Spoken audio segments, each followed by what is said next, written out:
Thank you. Good to have all your faces in the same room again. Yes. Let's start out with the Pledge of Allegiance.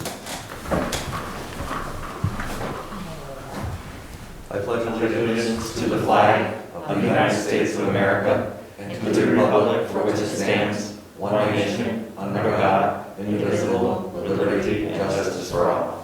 We're much better at that in person than Yeah, it worked a lot. It's lots better. Okay. Looking to see if there's, I'm not sure how I'll do this, but individuals with public comment on items not related to the agenda. So I'm not sure, I guess you individual will unmute yourself and begin to identify yourself and begin to Well, I'm fine. I'd like to say something, not about the agenda. Okay, and this is who? This is Bruce Wilson. Okay, Bruce. My name is Bruce Wilson. I'm the Executive Director of Art So Wonderful and Service Rendered Incorporated. We operate around Vermont, primarily in City County. The first thing I want to do is thank Chip Sawyer and the City Council for allowing us to put those paint those electrical boxes at Taylor Park and then on Lake Street. And I'm hopeful that we can do more art within St. Albans. We did use 2 artists in St. Albans with the electrical boxes in Taylor Park and on Lake Street. So that's mainly what I call in to say. Hopefully we get the opportunity to do more art there with using St. Albans residents and artists. And hopefully we're working on doing a free event in St. Albans. We do these events all around the state since around 1999. We Service Rendered Incorporated, which I'm the executive director, and this give communities and families a healthy outlet where they can come out and enjoy what's good in their neighborhoods and meet people and so I'm working on with that with Chip and Kristen. So hopefully I can get that approved.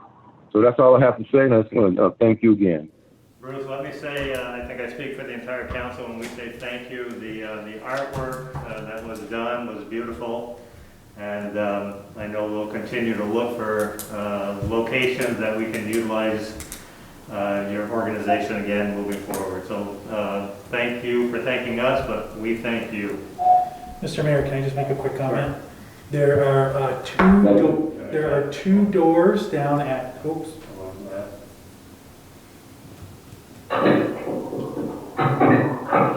You're on mute, go ahead. There are 2 doors down in Houghton Park on the building that are starting to rust a little bit.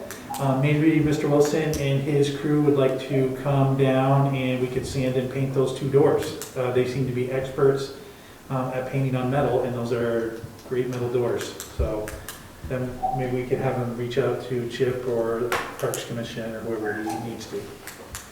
Not as visible as Taylor Park. Yeah, we would love to do. Go ahead, sorry. No, go ahead.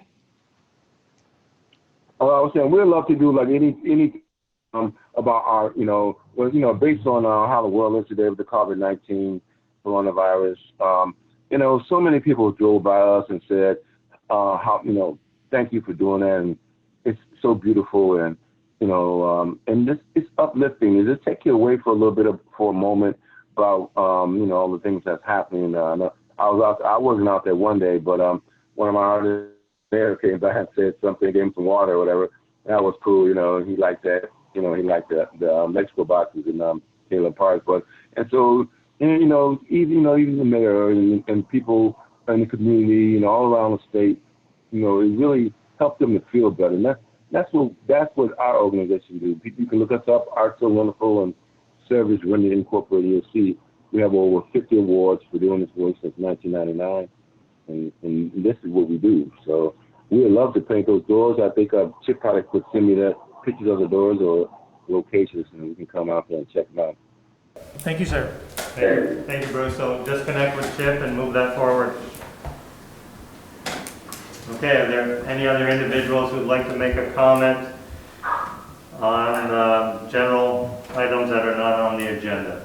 If so, just unmute yourself and identify yourself.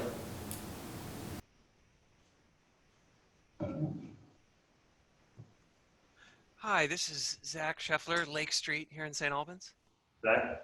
Yeah, just a few things I wanted to first talk about or chat a little bit about the police department's complaint system. Interim Chief Lamont talked a little bit about it, and at the MRI meeting they talked a little bit about it too. I think there should be some increased transparency of that system, and I really think that independent local involvement is a really critical part of improving that system. Local police directly affect local communities, and those communities, in doing so, I think those communities demand some direct accountability. I really wanted to talk just to mention the National Association for Civilian Oversight of Law Enforcement and their frequently asked questions page specifically. There are an amazing amount of resources, plans, and models there for effective deployment of local involvement in oversight or complaint systems. And some of the benefits that spoke out or struck me as particularly important were just simply reducing public concern over high-profile incidents. They've seen a reduction in that in the programs that they've rolled out. Identifying areas of concern, offering options to improve policies and policing, that kind of thing. I think that's really important. And just the simple community reassurance that discipline is being imposed when appropriate. So again, the NACHOL.org fact page, I'll put it in the chat. They helped Brattleboro Select Board and their town manager form the Citizen Police Communications Committee, and that board has been instrumental, and is even the community there and the police chief and the select board are looking to improve it further. But just generally, independent local involvement in the complaint system, I think, is totally possible. That's all. Thank you, Zach.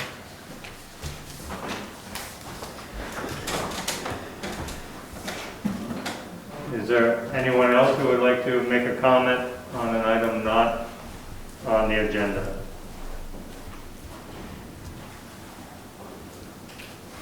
Not seeing anyone. Last chance, going once. Oh. Hi, my name is Reese Kelly. I can't tell if this is specifically on the agenda or not, but it's definitely come to my attention that there's been kind of a larger community conversation about SROs in schools. And I think that, you know, in reflecting on this within our own community, I'm curious, other than anecdotes, what the positive impact are they having and how we're measuring that, especially considering the significant research on the negative impacts. As a white person, I'm really concerned about the impact on our children of color in the community and how they're being treated by the SROs in the schools and how we know that, as well as our students with disabilities. And I think I really am confounded as to why they are in the school system and what role they're playing, other than to garner positive feelings towards the police force, which to me seems like that's not actually a positive impact on the students who are there. So I'll say this, you know, knowing this is my first city council meeting that I'm here, I know that this is a community that's really dedicated to doing well by its members, and I think, you know, my question is, how do we know we're doing well, and how are we measuring that so that we can be really putting our resources where they need to be to help us be a really great community that people want to live in. So that's what I have. Thank you. Thank you, Reese. Any other comments?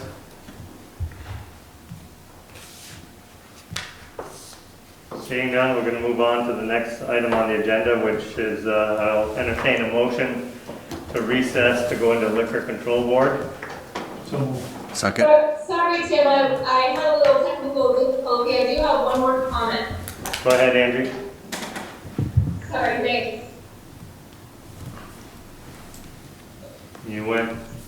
I'm Angie Stern from Ward 4, and I wanted to enter into public comment, a personal reflection on modern times in St. Albans, Vermont that I've been having.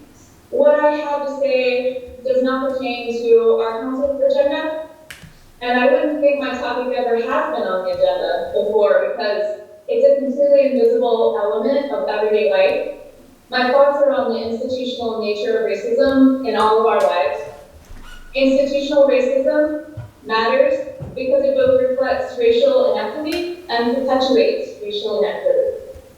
Institutional racism is something different from an individual holding racist beliefs. Institutional racism is rarely established intentionally. Those of us who participate in institutions like government, education, healthcare, etc., establish laws, customs, practices, which is very time of this racism. But how invisible? Well, it's only invisible to those of us like me and a white body who are not so systematically limited by the special type of racism. It's very visible to those of us who are targets of racism. That is black and brown skin, colleagues, neighbors, relatives, friends. So, can we as a community truly welcome Black voices into public discourse? Do we strengthen and affirm the values of the St. Albans community when we concertedly make space in our institutions for BIPOC, that refers to all people who are Black, Indigenous, or people of color? Can we repair equitably the oppression built into our systems? I really hope so. We are not in a bubble. Social science stats apply here. National statistics on police apply here. Implicit bias exists here. The ugliest sort of racism exists here, as well as the invisible crime which I've spoken of. Please, fellow community members, resist the false narrative that we in St. Albans and our beautiful little city are living in a bubble. There are no bubbles that confine institutional racism.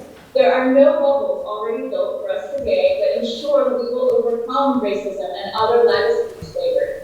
We have to work hard together on the potentially ungraceful task of eliminating racism from our very own institutions right here. Institutional racism is not on our council's agenda tonight, in part because it looks poor, and also because I believe our community has never collectively mustered the will to take a hard look at it. Our actions now matter for making our community the welcoming, diverse, and flourishing place we want it to be. Let's all turn to face what we haven't been seeing before. Let's learn along with other communities near and far how to move forward, how to build an anti-racist future. Thank you. Thank you, Angie. We'll now move on to item number 4. We'll do the motion again. We'll entertain a motion to recess for liquor control. So moved. Have a motion from Chad, I'll second. second by Marie. All those in favor say aye. Aye. And we're going to welcome Curry to join us. Good evening, everybody. Hi, Curry. Hi, Kurt. So tonight, I just had the administrative item that was raised the last council meeting to revisit a motion to shift approval from council over to city clerk and city manager for establishments that have not had a violation within 36 months, I believe is what was the proposal, and also I believe outdoor consumption permits. And so I will renew that motion now that it's been properly warned. I'll second. So we have a motion from Tim, seconded by Chad. Any board members have any comments or discussion?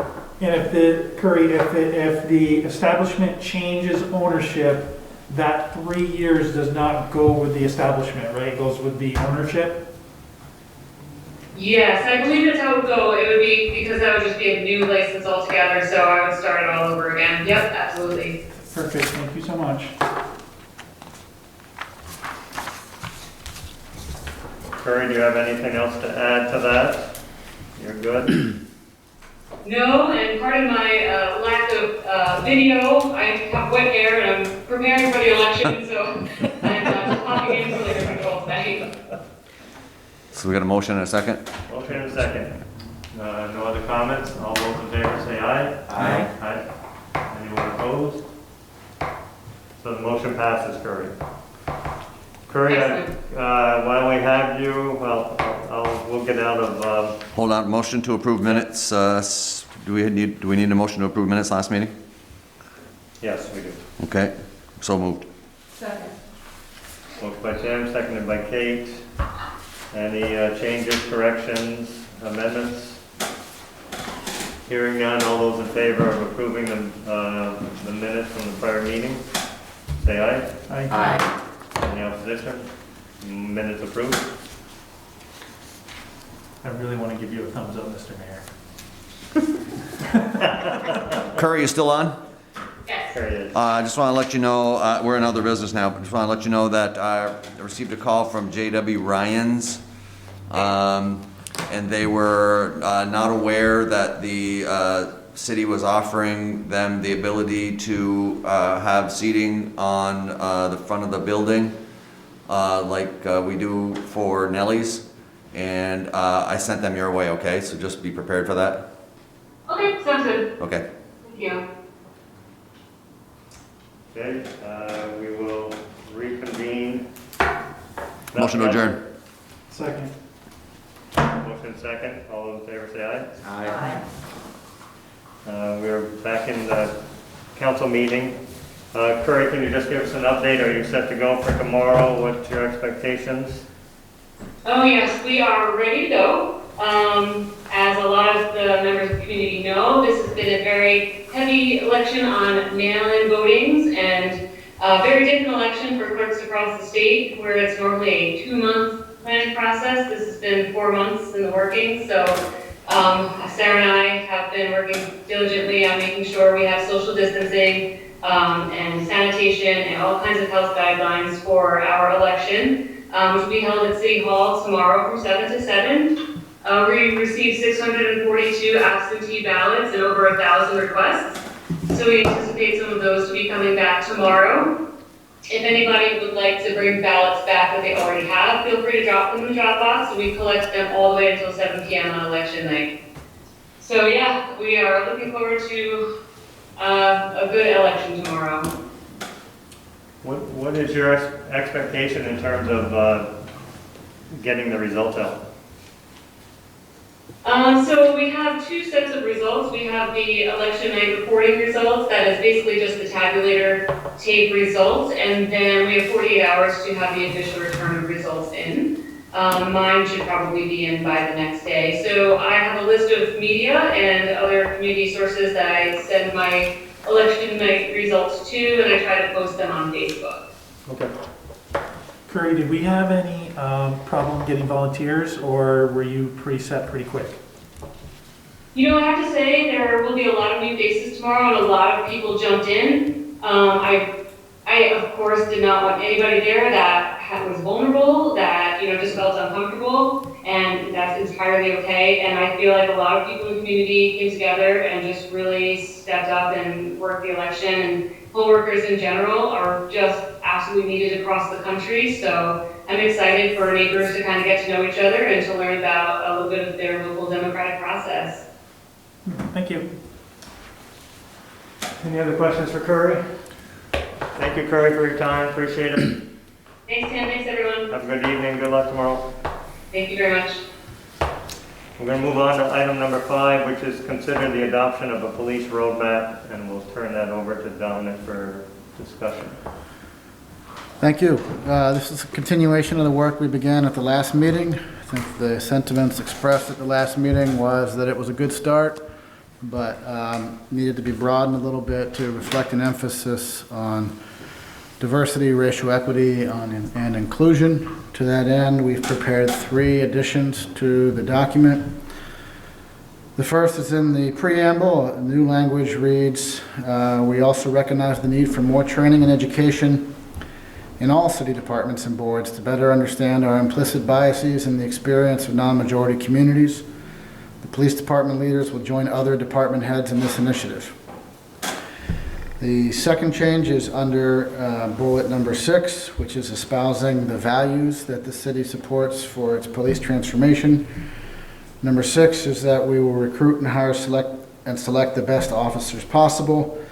We have added the language, the city will also seek to cultivate racial and economic diversity within the police department. And the third addition is a new section entitled Police Advisory Board. That's the next agenda item, the detail, but this section incorporates that by reference with language. City Council will create a police advisory board to advise the department with implementing the above values and policies. See separate document for mission and charge. And I would welcome questions, discussion, and perhaps a vote. I'll move that we adopt the roadmap. We'll have a second before we start discussion. Do we want to have public comment before? Usually we do public comment before we make a motion, because when we make a motion, then there's no more public comment. I'll withdraw my motion for the moment. Okay. Council have any questions of Dom on this? Dom, would you, can you reinforce that this is fluid, this can change? I'd like to reinforce that this is a fluid document that's able to change as our education process continues, needs are identified. It could be shortened, could be expanded. It reflects, I think, the effort that we began several months ago in dealing with some of the performance issues in the police department. And it reflects an update based on the events that happened nationally that required us to adjust course. So I think that's an example of how we've adjusted it between last meeting and this, and we can continue to do so as needed. Thank you. Council? Any public comment? I don't have any more. You all set? Everyone's good? I guess I just wanted to say I really appreciate the city manager and the rest of the council. The conversation that we had last time I know was difficult on some levels, but I think it resulted in a better roadmap that includes more of the community involvement that we wanted, and I really appreciate everybody taking the extra time and creating the space for that conversation. So thank you for doing that and putting the advisory committee as part of this presentation. I appreciate that. Any other comments? Let's look to the public. Anyone that has any comments regarding the roadmap? Yes, Rod Erickson. Right, how are you? Hey, I'm just wondering about number 6. I think that's a really important piece, and I really appreciate that. But my question is, how do you expect to do that? And I think maybe that piggybacks off of public comment from Angie earlier, is how do you expect to actually cultivate racial and economic diversity within the police department? And maybe up at the top, how do you expect to deal with the issues of equity, race, etc. Overall? So up later tonight is the policy that guides our decision-making and our process for recruitment and officer hiring. So some of the answers would be found in that. I would also look to the input and participation of the Police Advisory Board to help guide some of our hiring decisions and our selections and our recruitment materials. Ryer, it's a tough nut to crack. It's been a goal that we've had within the department for quite some time, implicitly. We've never gotten to the point of developing values and goal statements for the police department, but it's something that I talked about a lot with our chief. But in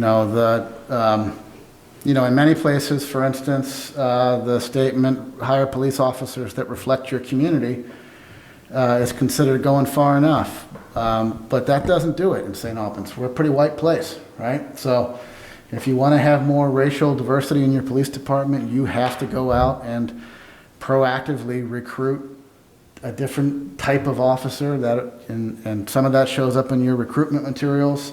Some of that shows up in your interview panel.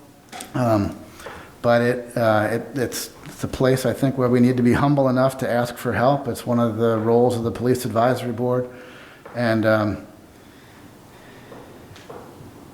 think that's the nut of it on recruitment. We've also, I don't think many of us have looked through the lens for equity and inclusion as reflecting economic diversity. I think we've more focused on the traditional application around race, gender, religion, etc. That's a new effort for us to look through. We're in the middle of developing our strategy for how all of the departments are going to participate in our implicit bias training. I'm going to a training on Wednesday with the National League of Cities. The police department has been taking advantage of some trainings that are coming up. But we just haven't had a chance to put that together because we've been focusing on these other efforts. Thank you, Don. Are there any other comments? Hi, this is Caitlin Rose, St. Albans City resident. Just looking at the preamble statement around adopting the principles and practices of 21st century policing and retaining national experts to assist our department with timely implementation. Would love to hear what budget is available for national experts and throughout this process, and to the extent that which national experts beyond the scope of just MRI, the current firm being retained, is something that the council is open to. So there isn't any money for any of this, but there's times when you need to invest and find the money, and that's what we've done with the MRI effort.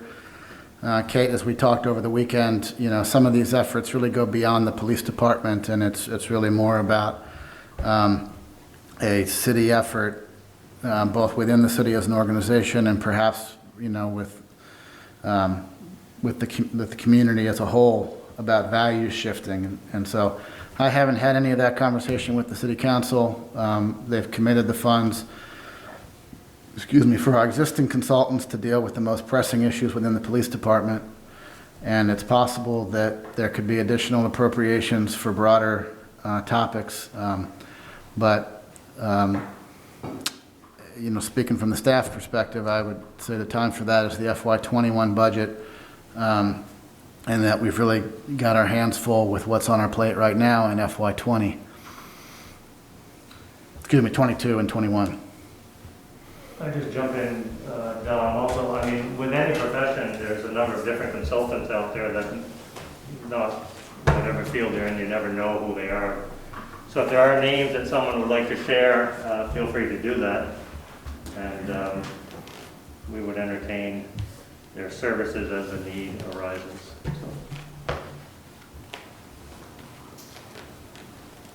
Any other comments? Yes, hi, Marianne Hunkin here. I would like to bring everyone back to Angie's call to action to really deal with racism and inequity in St. Albans, because as she said, it is here. And I believe the Police Advisory Board is a place that you can begin to rectify the inaction of St. Albans over time, right? And I have some serious concerns about the Police Advisory Board, and I'm actually asking that you delay the vote on it tonight, because if accountability is truly the goal of the advisory board, the language that is in the document that outlines the Police. police advisory board does not achieve this goal. And I have some serious concerns about the police advisory board, and I'm actually asking that you delay the vote on it tonight, because if accountability is truly the goal of the advisory board, the language that is in the document that outlines the police advisory board does not achieve this goal. And I have some serious concerns about the police advisory board, and I'm actually asking that you delay the vote on it tonight, because if accountability is truly the goal of the advisory board, the language that is in the document that outlines the police advisory board does not achieve this goal. really have appreciated the collaboration that's happened between City Council and community members.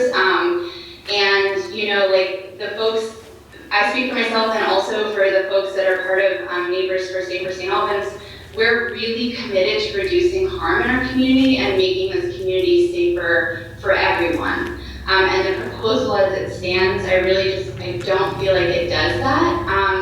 And in your letter that you wrote in June, you know, you said that you were looking for to provide opportunities for greater citizen involvement in the policing discussion, and I know that you are thinking that the Police Advisory Board is a piece of that, but I'm also asking you to consider that we are bringing concerns to you now before the implementation of the board, and that you also, you know, said that you're that you recognize that we're calling you to look at policing in a broader sense and what this can look like in our community. And you said we hear you, and so I'm asking you to hear us again now in this moment, that we are asking you to delay this vote, and what we are saying now is that the solution that is being proposed tonight is not sufficient.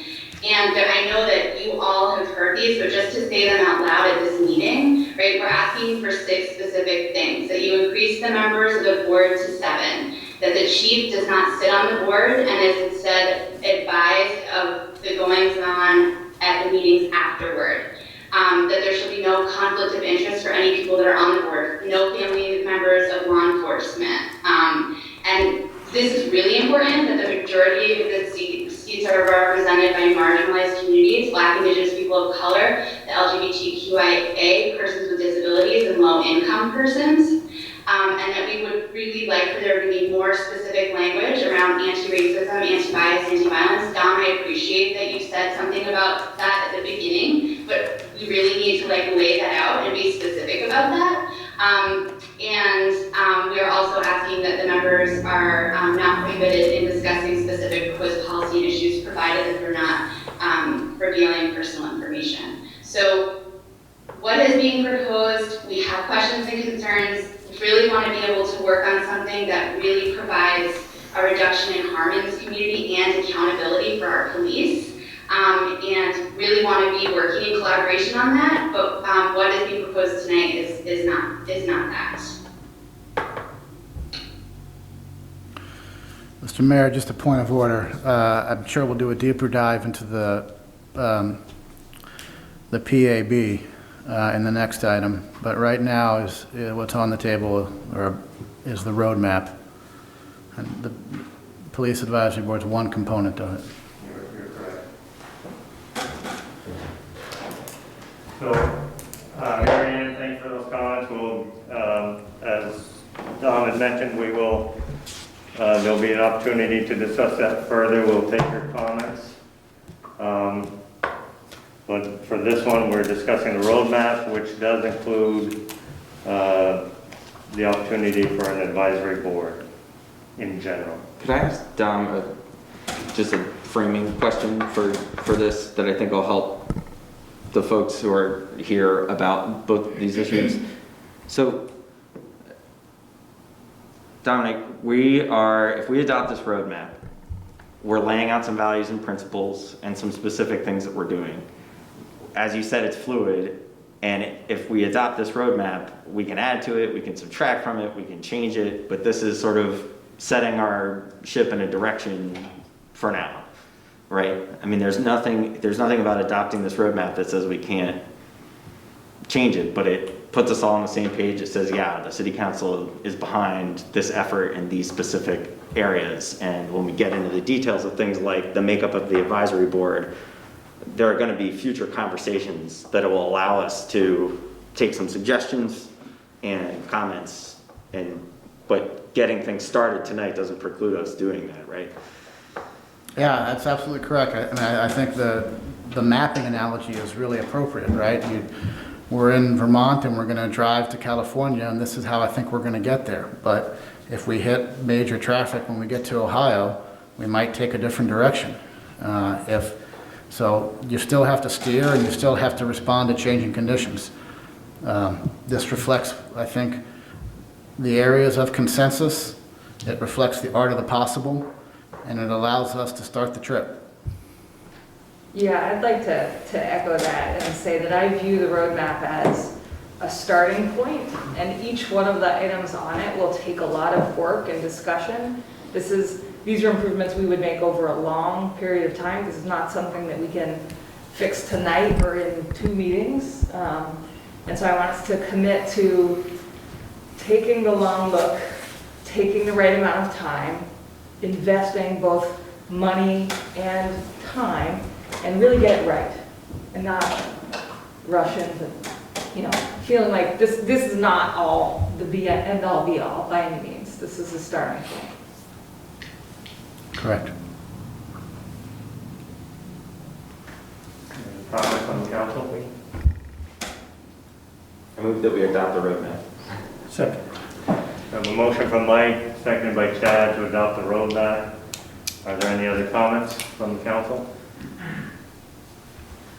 Hearing none, all those in favor of the adoption say aye. Aye. Anyone opposed? Motion passes. We're going to move on to item number 6, which is consider the adoption of the Police Advisory Board. So if I may, I'll introduce this document a little bit, and for efficiency purposes, speak to some of the issues that have been raised in the public comment period.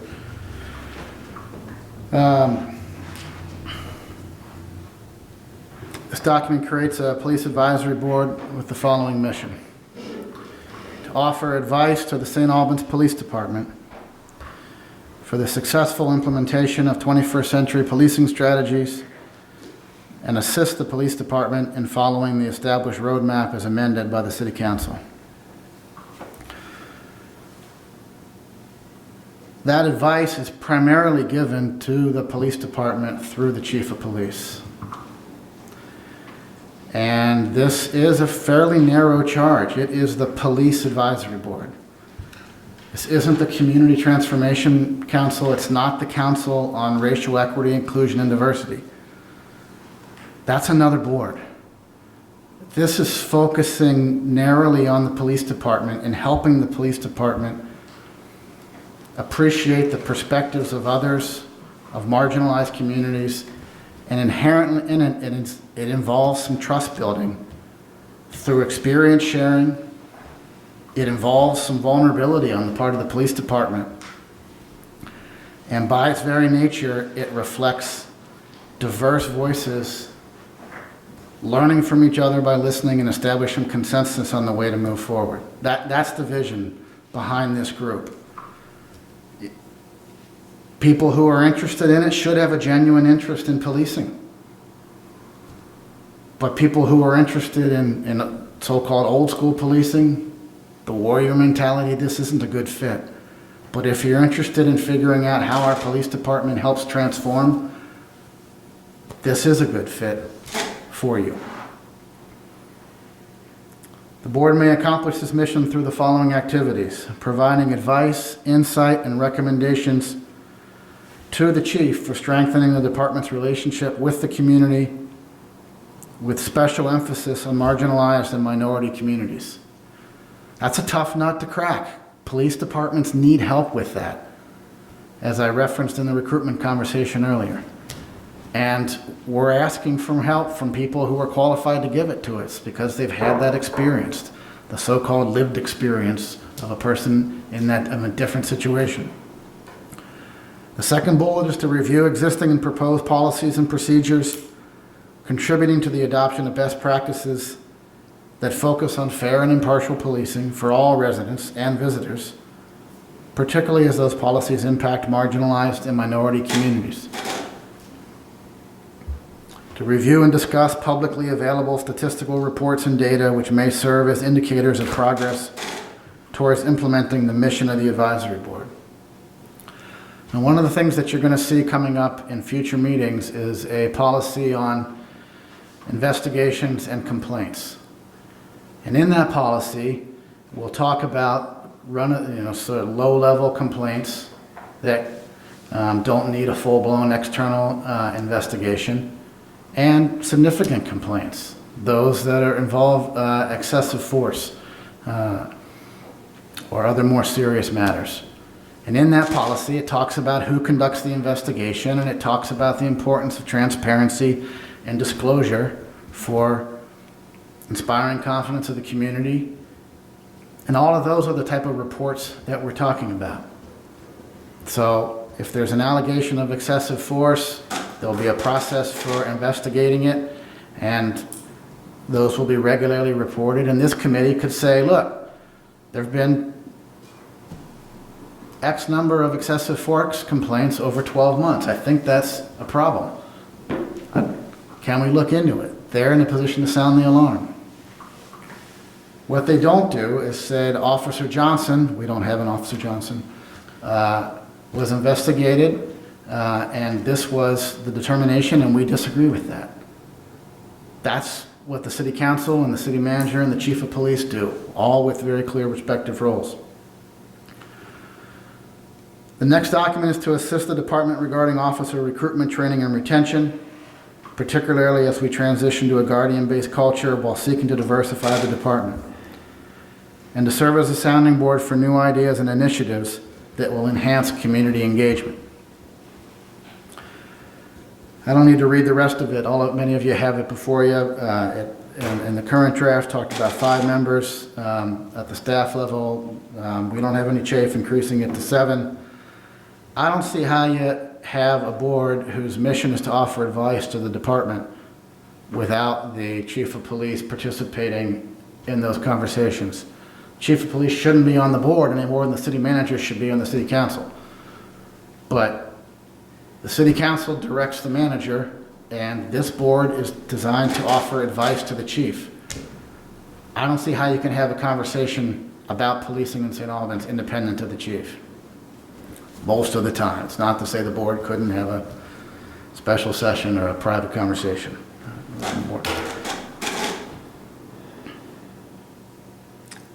It's hard for me to see the mission of this board being accomplished with just marginalized groups on it. I don't understand the discussion about the prohibition on policies. And maybe we could get some more input about what that actually means. But the prohibitions were really around intervening in personnel matters, not discussing a proposed policy. For instance, if the city is revising its excessive use of force policy and when it goes before the advisory board has major issues with it, that's the whole point of going through the advisory board process. You can talk about that. There's no prohibition there. So that's it in a nutshell. I'd welcome comments, questions, observations. So Dom, just to clarify one thing. Yeah. So you said we're not thinking that the chief would be a member of the board. Would the chief vote? No, absolutely not. Dom, I think the best example he gives is utilizing CHIP for planning commission. Can you just share that? Yeah, many of our boards have staff members that provide support and receive direction for them. It occurs in the planning context with our planning director, in the zoning context, in the DRB with our zoning administrator, recreation. Police is actually somewhat unique in that they don't have a board that's weighing in. Staff never vote. Staff take direction. They typically participate substantively in the conversation. But the purpose is to advise the chief and the department, and it's a two-way conversation.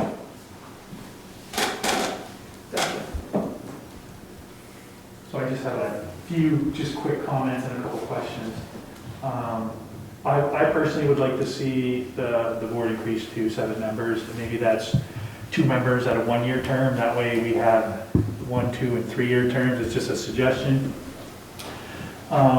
In the past, Dominic, who conducted, when we did have use of force complaints, who conducted those investigations? Was it our own department that conducted them for the most part?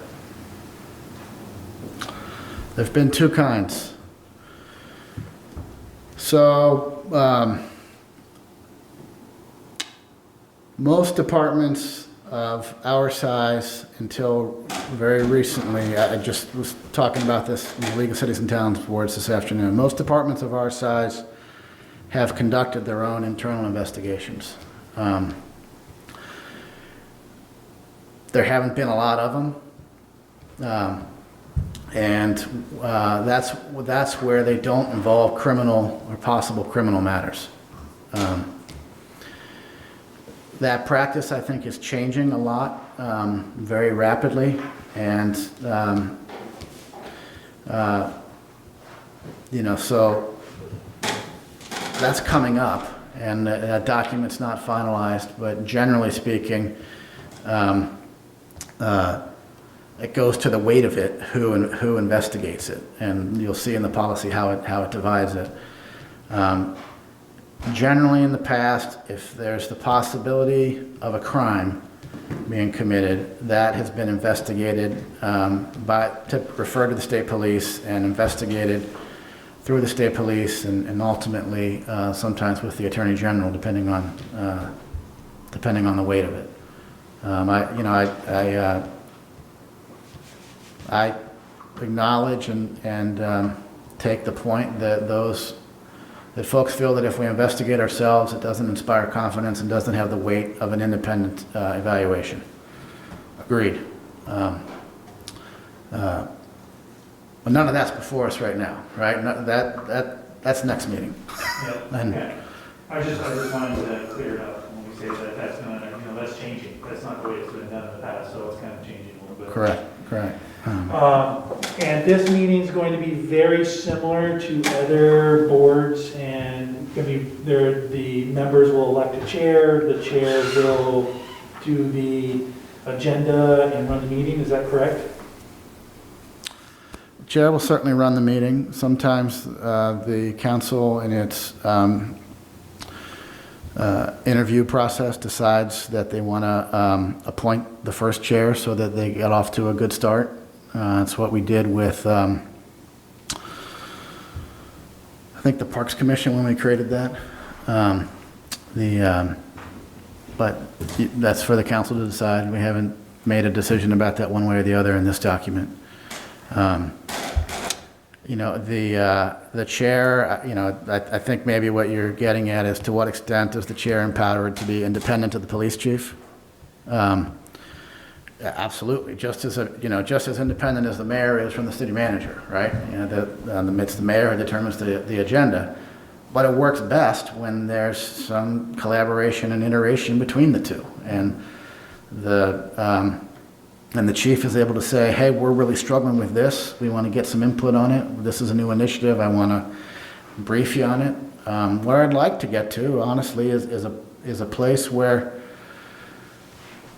the Police Advisory Board was viewed as a trusted advisor to the police department, and that they could go to them with tough problems, show them video about something that went well, show them video where something that didn't go well, and get them ideas on what they have. We're clearly not there yet, but it'd be great if we could have that kind of a relationship.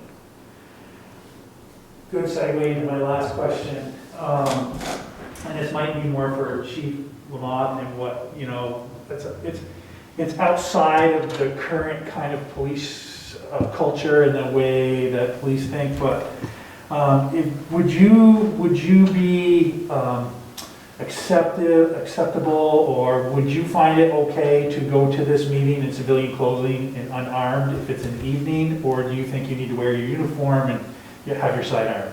Yeah, if I'm going in the capacity of the chief, I would be in uniform. In uniform? And I think that might speak to some of what Angie was talking about. I just want to make sure that it's comfortable for everyone to be there. And I will give you an example. I work for an organization that is out in the community quite often right now, and we are working pretty diligently with the National Guard. Again, they are usually in fatigues all the time. We are working with a community that when they see the military, the military is not a good place where they come from. So it's not very welcoming to them. And, I personally never worked with the National Guard and seen them in civilian clothing. And it was very humbling watching them trying to learn each other's first names because it says their last name and their rank and everything on the uniform. So when I went there and I was talking with the major, one of them called him sir, and then like, sorry, Joe. So it was very humbling to watch them change so they can build that trust. And now that trust is built, it's changed the whole perception of that community towards that group of folks. So we can definitely adjust that if that's what we need to make that work, but yes, it can be done. But I would likely be at least carrying something would be concealed. Okay. That's kind of I think that would go a long way, just something that simple, coming in with civilian clothing, just to add a little humility and build that trust with the group. So it's just something to think about. That's it, sorry. That's more like 2 minutes. Thanks for those few quick comments. Any other comments from the council? I'll make a couple. Just some things to think about, and that I think about when I read about this advisory board is how often is it going to meet, and what type of things outside of the bullets are going to be discussed. I consider this is going to be a very important board to the city. Our police department is a very important arm of the city. And so for someone who is serving on a 2 or 3 year term, I would want to make sure they have some type of training on how to be on a board. If some of us recall, years past, we had our own training on how to be counselors. The league gives training for select boards on how to operate a meeting so that somebody new coming in to a board knows how to operate on the board, not just to come in and start rattling off a bunch of things that maybe are not pertinent to the board. So we should develop either something that they can do on their computer at home, or some type of pamphlet that they can have that will train them on how to operate as a board. And I want to make sure that this panel or this advisory board doesn't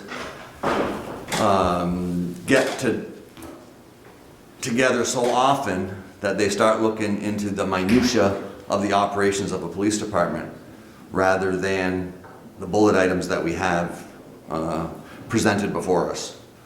So those are just some things I'd like to target for us to watch for as we start to make up this board and start looking at who's going to be on it and how those people are going to be selected. And I do agree with Chad. I like the idea of having 7 people on the board. I think it's a better representation than just 5. And then if they find out later on they don't need 7, then that's fine too. But we always see it. Sometimes people can't make it, and I'd rather have 5 people there, 2 people on vacation, rather than have 3 people there because 2 of them are on vacation. So I like the idea of having 7 people on board. That's all I have to say. Thank you, Jim. Anyone else on the council? I have a question. Okay. What do you see is the role or the relationship between this board and the city council? Typically, our other boards, I'm thinking of the downtown board or so on, they don't usually report to us on a regular basis. Do you see that being different in this case? Because, like Tim said, this is a really key function, and I'm wanting the city council to have more clarity, more oversight into policing things. It feels like there needs to be some kind of reporting structure. Yeah, so there's a lot there.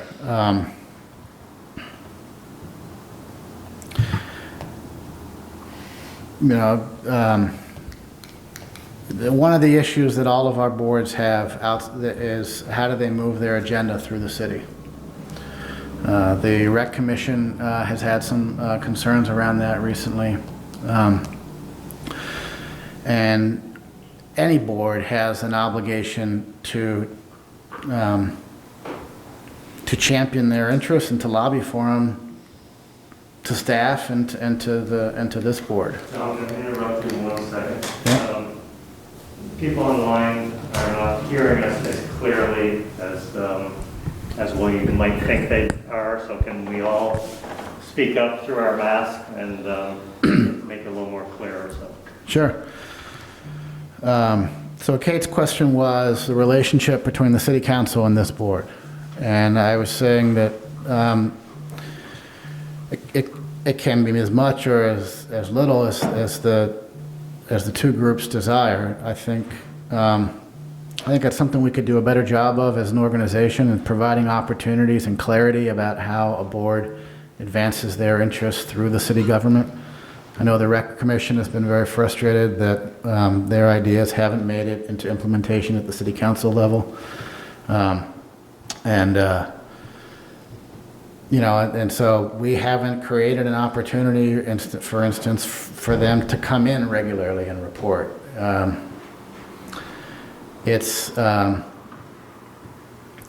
Our meetings tend to be business meetings. We tend to deal with the action items that are before us, and we don't tend to have too much reporting.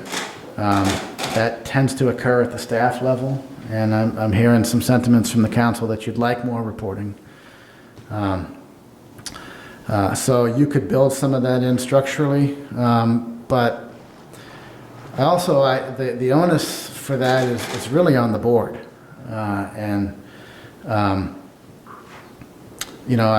When we were doing the pool proposal, for instance, the Rec Commission was involved in that, and there was a placeholder for the conversation in that. They were some of the ones that helped keep our feet to the fire to get to a solution. Similarly with the downtown board when we were doing big projects. But what tends to happen is there's a lot that needs to come before this board, and this board tends to focus on the things that need to be on the agenda. And after that big line item or that big project is done, the boards tend to retreat back into their own daily functions. So you can have as much as you want. There's some shared responsibility there. If you want to have the board give a quarterly report or an annual report, you can. They serve, they're your appointees. They're political appointees of the city council.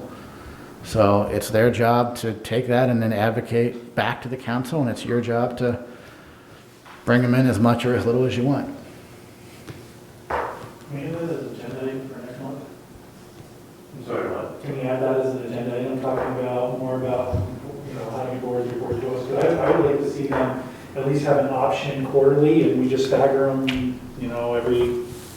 every month or something like that, and that would be good. And if they don't have anything pertinent that they really need to, then that's fine, then they forego that spot, but otherwise they have the opportunity to come in and speak. Yeah, because I would want every board to feel like they could come to us at any time, or that there's some regular mechanism so that they're not feeling like their work is in vain. I just want them to know we really value them and we want to hear what the work is that they're doing. Absolutely. So most of them tend to have something that brings them before you, and what I'm hearing is you want to establish a structure where they report, even if they're to say, we don't have anything cooking right now. But they don't, they just don't come in at that point. Yeah. They don't. But I think that will build the relationship between us and that board. That way, if they do have something that's pertinent and need to talk, they don't feel hesitant to come before us. So this board, you're going to see all the frickin' time. I know. Because every time I'm before you, you're going to say, well, what does the PAB think? I agree. Right? We're thinking the other one twice a year? I'm thinking what? Twice a year? Or direct or? Two or three times a year. So, Parks Commission, I've heard the Parks Commission feel like they're not getting heard. I've heard the downtown board several times from several members of the downtown board say they don't feel like they're getting heard. And I just think it's competing interests all the time with every, it's competing interest with the, the city manager, it's competing interest with what's going on, it's, with the funding, it's a lot of competing interests, but, I don't think that there should be any competing interest to come speak to us. We should be open to hearing to them. No, your only competing interest is time. You have 13 meetings a year, Yep. and they're typically 3 hours, so. But I feel a board's worth an extra half hour. Yeah. I do. That's just me. So maybe we can talk about it next meeting. Sure. Well, I was just gonna say, in the interest of time, for the next meeting, you've covered it all. I think you know what we want to do with them.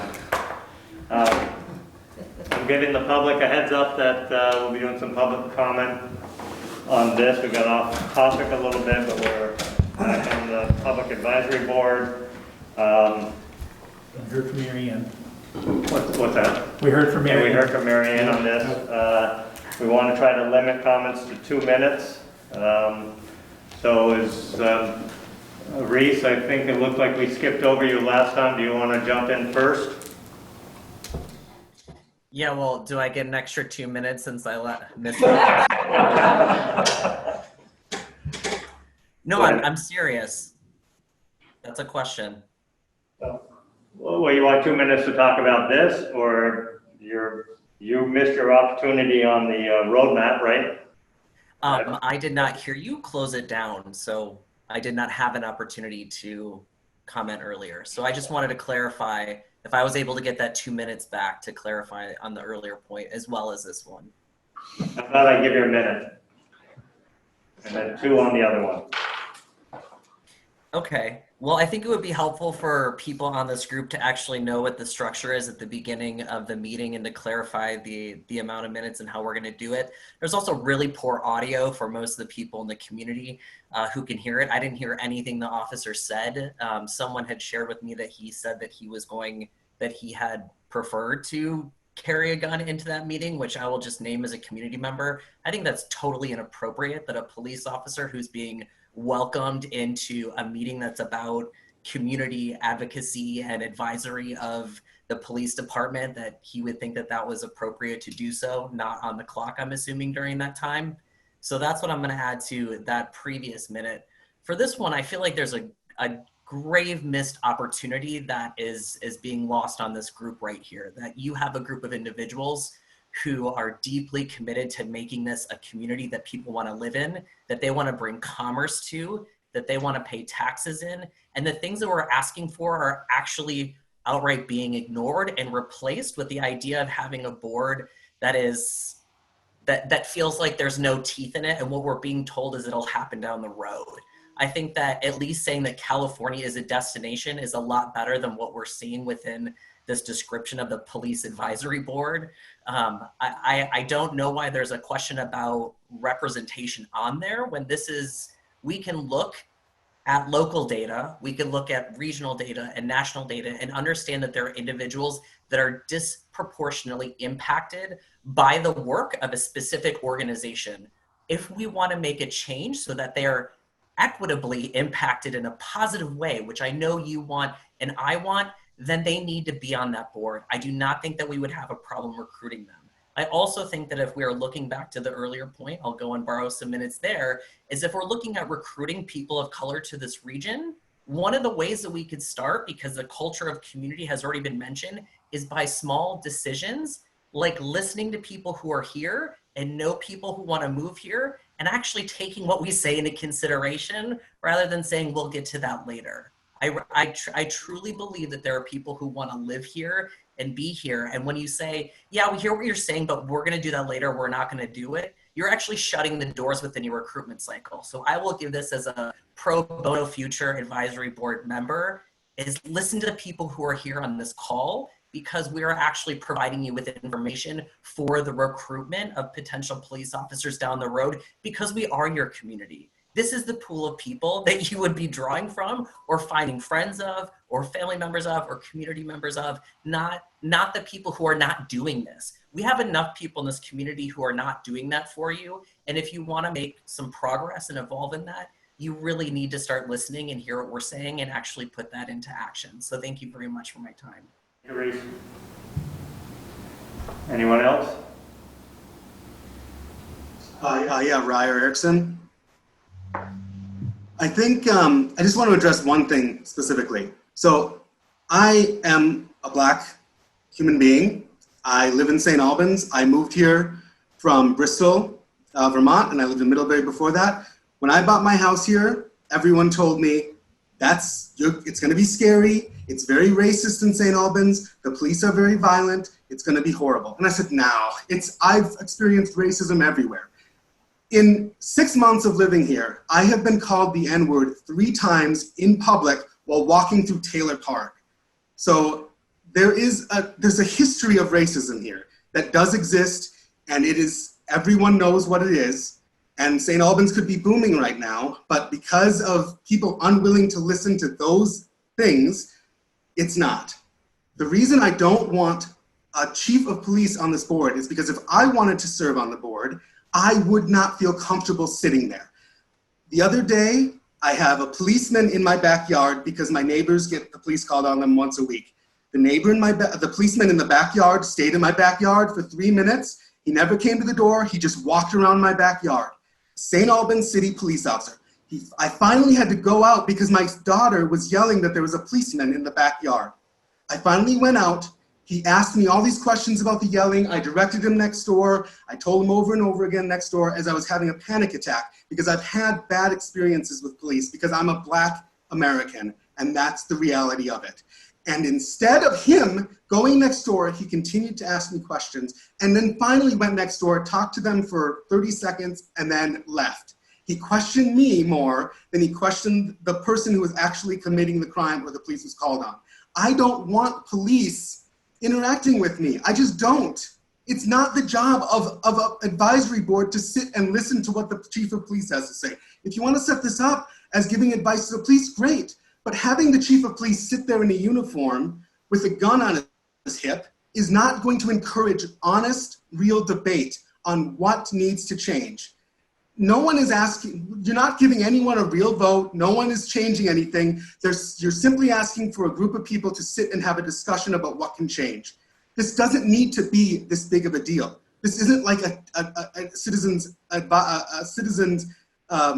oversight committee, which is what many towns in Vermont are doing. This is just an advisory committee. You're setting up a formal discussion place for community members who are appointed by you to have a discussion with the chief of police.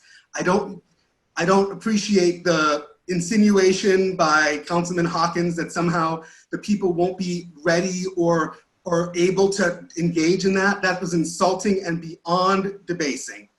So instead of you sitting there and telling us that we somehow need to have this formal setup, if you just want people to discuss things about the policing, just set that up. Set up a group of 7 people who would just do that. But this doesn't need to be a thing where we have the police sitting there scowling at people and doing all this other stuff. I had such high hopes for this meeting, and I'm completely beyond irritated by all of it.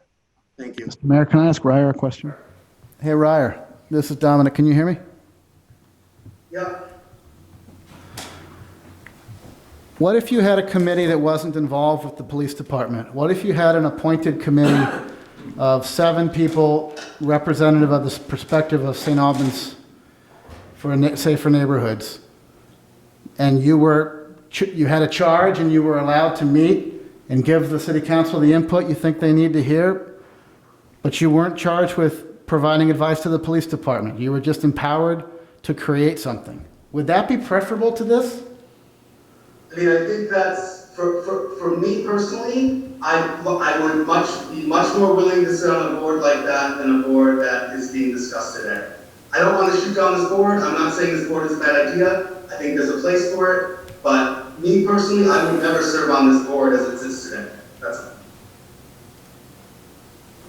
And how is that different than what St. Albans Neighbors does for you? I mean, St. Albans Neighbors is free to meet as much and offer. You've been pretty good at offering advice to the city. I agree, we do. But one thing that does happen is when we offer that advice, it feels like we're you've been chastised in the past now for speaking at public comment for various things, and that's not okay. So I agree. What we did it on our own. I agree. We did this all on our own. And I would love, I mean, we just continue to do it. Because, yeah.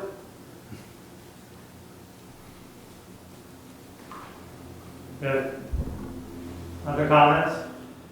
Yeah, hi, this is Marianne. I'm going to take those other 2 minutes because of the lack of clarity earlier. I just want to say to Ryer's point, we are going to continue meeting and we're going to continue to show up.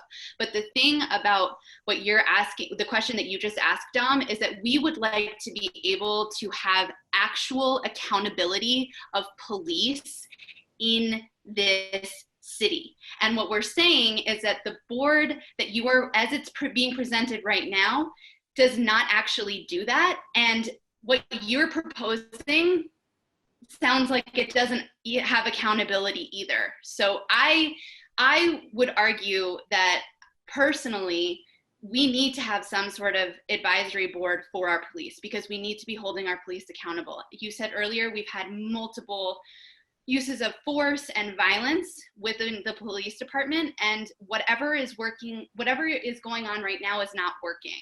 And I also want to ask if the council has reviewed the examples from Barry, Rutland, Vergennes, and Plattsburgh. We have shared those with you. There are cities that are of comparable size, neighbors that are doing this. They have already implemented things that are much stronger and have much more citizen input than what you are proposing now. So have you read those? Are you going to? Will you please look at them? We have shared them with you because we value your ability to look through the documents and figure out what can work here, right? And to your point, Dominic, about having the majority of seats represented by marginalized communities, the reason for that is that for me as a white woman who has an education, I am never going to understand what it is like to live as a Black or a brown person in this community. I'm never going to understand what it means to live in low-income housing in this community and to have higher instances of interactions with police. And that is why it is necessary to have people on this board who have experiences that are different than the vast majority of people who are sitting on the city council and the vast majority, I will say, of the people who are in Neighbors for Safer St. Albans, right? We are saying that we need to have marginalized voices represented in our community. And I will tell you, I will not speak about anybody else's experience, but former students of color, former queer students are having really intense interactions with the police that are often violent, and they do not feel comfortable coming to these meetings. And that's a problem. And that is why you need to be making sure that you are making space for other voices in this community that have power, that are not about pandering.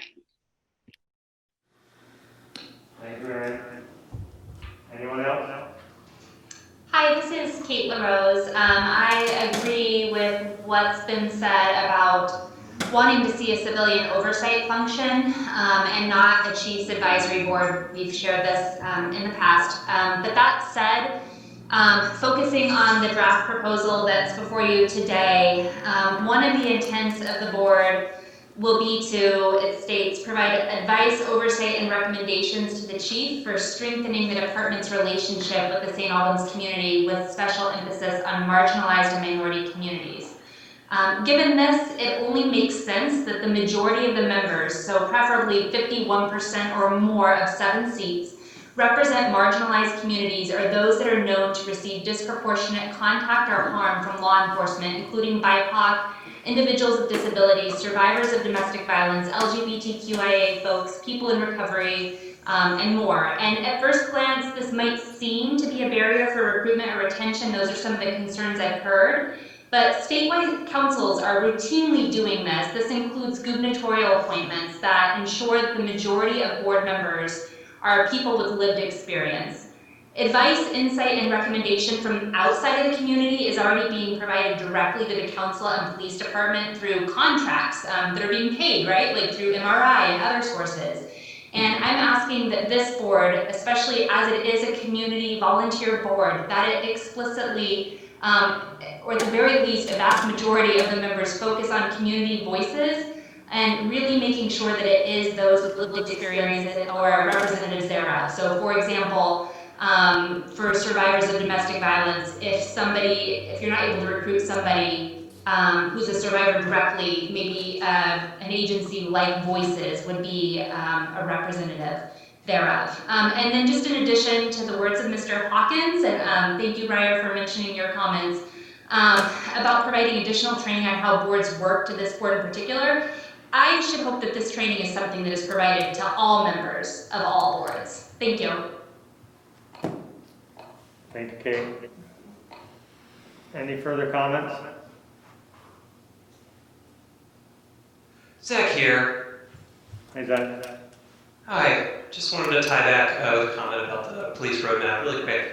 I hope that inclusion of strategies or a commitment to exploring how to help police draw down in their service to the community, specifically limiting police involvement in low-level offenses. This has been an outline, or part of the outline that the ACLU of Vermont has delivered, but specifically I'm thinking of, exploring ways to involve community partners, as they already are, explore and expand, things like helping officer response or replacing officer response to mental health crises, domestic violence. That's all been asked before. I recall specifically Interim Chief Lamont making it quite clear, I believe it was the last meeting or meeting before, that he sees the benefit of having a social worker on staff and would even request more care workers if he could.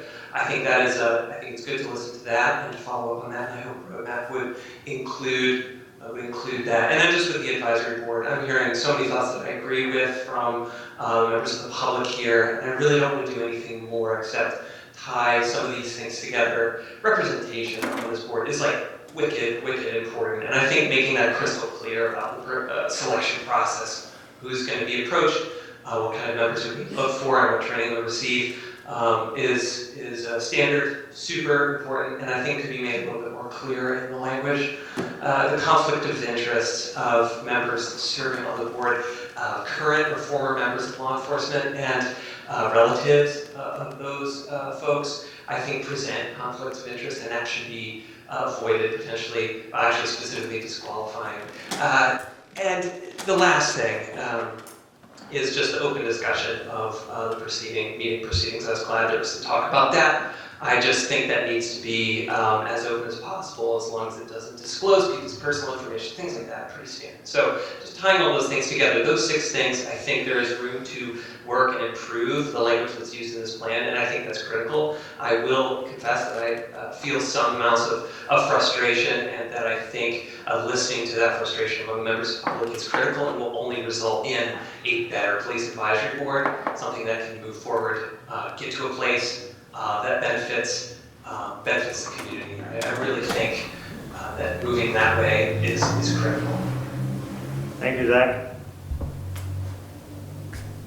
Anyone else? Comments?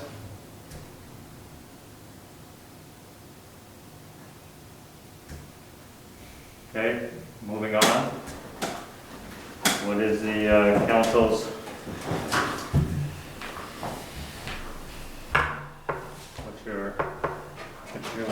your lights? I spent, if I may, Mr. Mayor. Might want to closer to the microphone. Yeah. Can folks hear me? Mary Ann, can you hear me? Thank you. A thumbs up is really helpful. So I spent a lot of time over the last few weeks talking with a lot of people in the community, some of whom are here for public comment tonight and have weighed in, and I really hear the need for more representation. I think we can accomplish that by creating this advisory council and making sure that we as the city council hold ourselves accountable to making sure that the makeup of this board is a good one. That's our job, right? Is to approve the folks who, decide to submit an application. I think we can accomplish that. I think that we can certainly make sure, I mean, some of the things aren't in this policy because they're so, they're things that we assume that maybe we should make explicit, like the comments about conflict of interest, I think are there, although I wouldn't want to exclude anybody who had ever had any policing experience from being on this advisory board because they might have a great perspective to offer. I think of like Nader Hashim, who's a representative who I serve with in the legislature, who's a former state trooper. Now he works for the ACLU. He's got an incredible perspective in terms of reform and transformation. So I really hear what's being asked from the members and neighbors for a Safer St. Albans. And after many, many discussions on Facebook in person, I agree with the comment that was made that this police advisory board is not sufficient to solve all of the problems that we have that have been brought up tonight that are very real about racism, both systemic and individual and personal, that happen in our community. It's not sufficient. Of course it's not going to be. But it's one small piece that I think is important to us being able to create a space for members of the community that are interested in taking a deeper dive than the city council can to talk about issues of policing and to have the communication with the chief and with us about what are they seeing out on the street? What could we be doing better? How do we solve the problems that we have? Because we as a city council, to our comments about how often we meet and what our charge is, are not charged to delve this deeply into conversations about the police and policing. So I think that we can accomplish, we can say that we are going to set forth this board. I think it should have 7 members. I think we should make a commitment to making sure that it has, as we've said, members of marginalized and minority communities. And I like that in one of the comments that was made, there was the conversation about not only people of color and but that victims of domestic violence, or survivors, I should say, of domestic violence should be represented on the community, on the board in some way. And other people who often have interactions and are sort of the clients or customers of police services in our city. So I really believe that this proposal that we all put a lot of work into is a good one, and I want to see it move forward tonight. And that's not to say that we can't make it better as we decide to set this committee up and then appoint it. We can listen to more feedback and work on it, but if we don't take that step forward of setting it up tonight, I think we're gonna get bogged down and just, we got other things that the city council needs to do. I think we need to appoint this committee, then we need to take some feedback about exactly who the members should be, while as we're recruiting people to be on it and move forward. So I'll shut up now. Michael, well said, thank you. And that's why we started the meeting, I think, with Dom talking about the fluidity of both the roadmap and the advisory board. We don't know all the details. My expectation is we'll work through them as they arise. This is not cast in stone. But we need, as Mike said, we need to move off the dime and get something started and continue to discuss it moving forward. That's my take. I'm ready to move forward with it.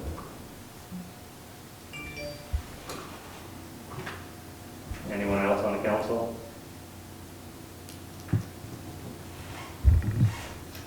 Hearing nothing else, I would entertain a motion to adopt the police advisory board as presented, with the understanding that it is a fluid document. I will make that motion, but I would like it to be 7 members instead of 5. So it's not as presented, it's with 7 members. Fine with that? I'll second that. We have a motion on the floor to move the advisory board forward with 7 members. Are there any other comments on this? One of the members of the public said that there was some information that was made available regarding other communities and the things that they've done. Did I get that? Anyone else here get that? I didn't see anything like that. I received some. I've gotten a lot of information from a lot of different people, so hard to know exactly. But I will, to that point, Tim, I have read a number of the charges of different committees across the state. This one actually has way more power, way bigger scope, and way more access to the police than most of the other communities have. And even though it doesn't have the oversight name that some folks have asked for in various public comment sessions, this is a very strong committee compared to, for instance, Brattleboro. Brattleboro's scope is way smaller than this, from what I read of their documents, and that was brought up earlier in public comment. So I think we're actually not as far as a few communities have gone, but we're definitely providing this group with more scope and authority than a lot of other communities have. This isn't a police commission, it's a police advisory board. Right. Okay. We're not structured governmentally to have a commission. Yeah. Just at the staff level, we looked at Barry, we looked at Winooski, we looked at Brattleboro, and all those instances, not proposed language, but was actually adopted. I didn't look at Plattsburgh, but they have a different structure. We forwarded some of that to the council where we had it, but we did incorporate it, and I just want to affirm what Mike is saying, that I think this goes further than anybody else to date. All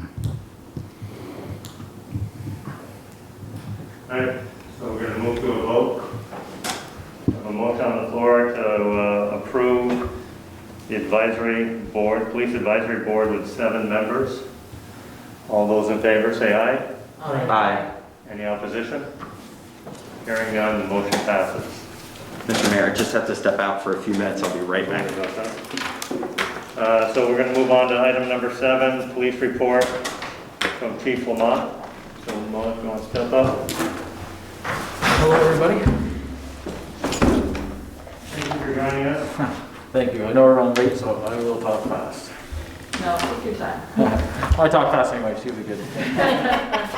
First, I think I should address the wearing uniform in the meeting.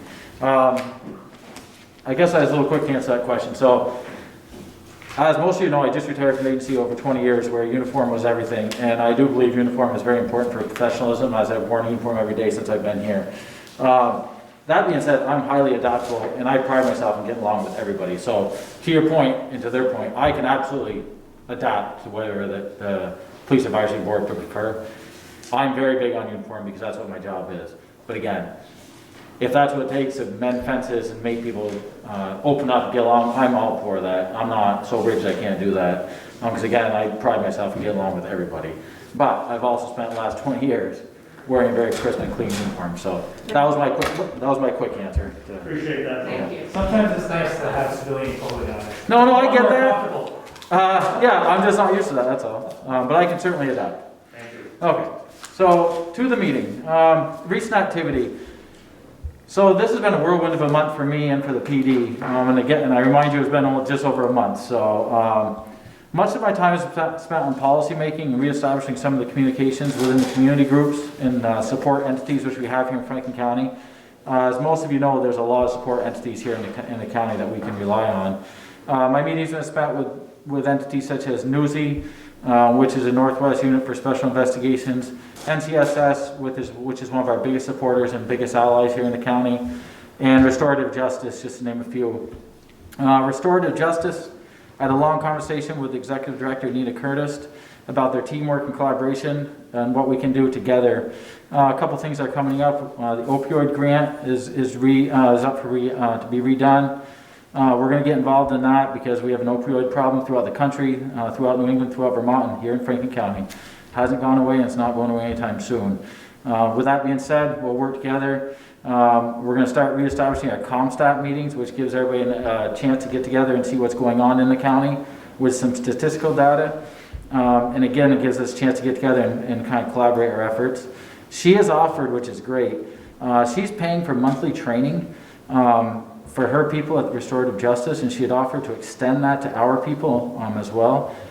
September, I believe it is cognitive behavioral therapy, and we're hoping to get some officers involved in that. Newsy. So Newsy, for those of you who don't know, Northwest Unit of Special Investigation specializes in sexual assault in Franklin and Grand Isle counties. They need help. They're looking for more detectives in that unit. Currently, St. Albans PD does not have anybody in that unit. Next year, if things go well, I'd love to put somebody in there full time. It'll depend on staffing, of course. It'll depend on grants. Typically, it's a grant-funded position. We will see.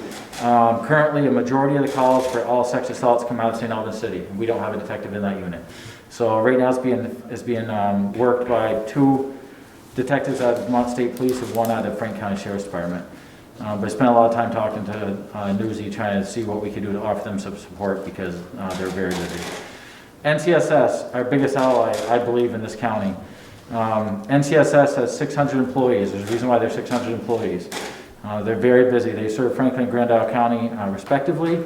I've learned so much, we've learned so much through our crisis intervention specialists of how busy they are and how much more they could do if we had more of our intervention specialists.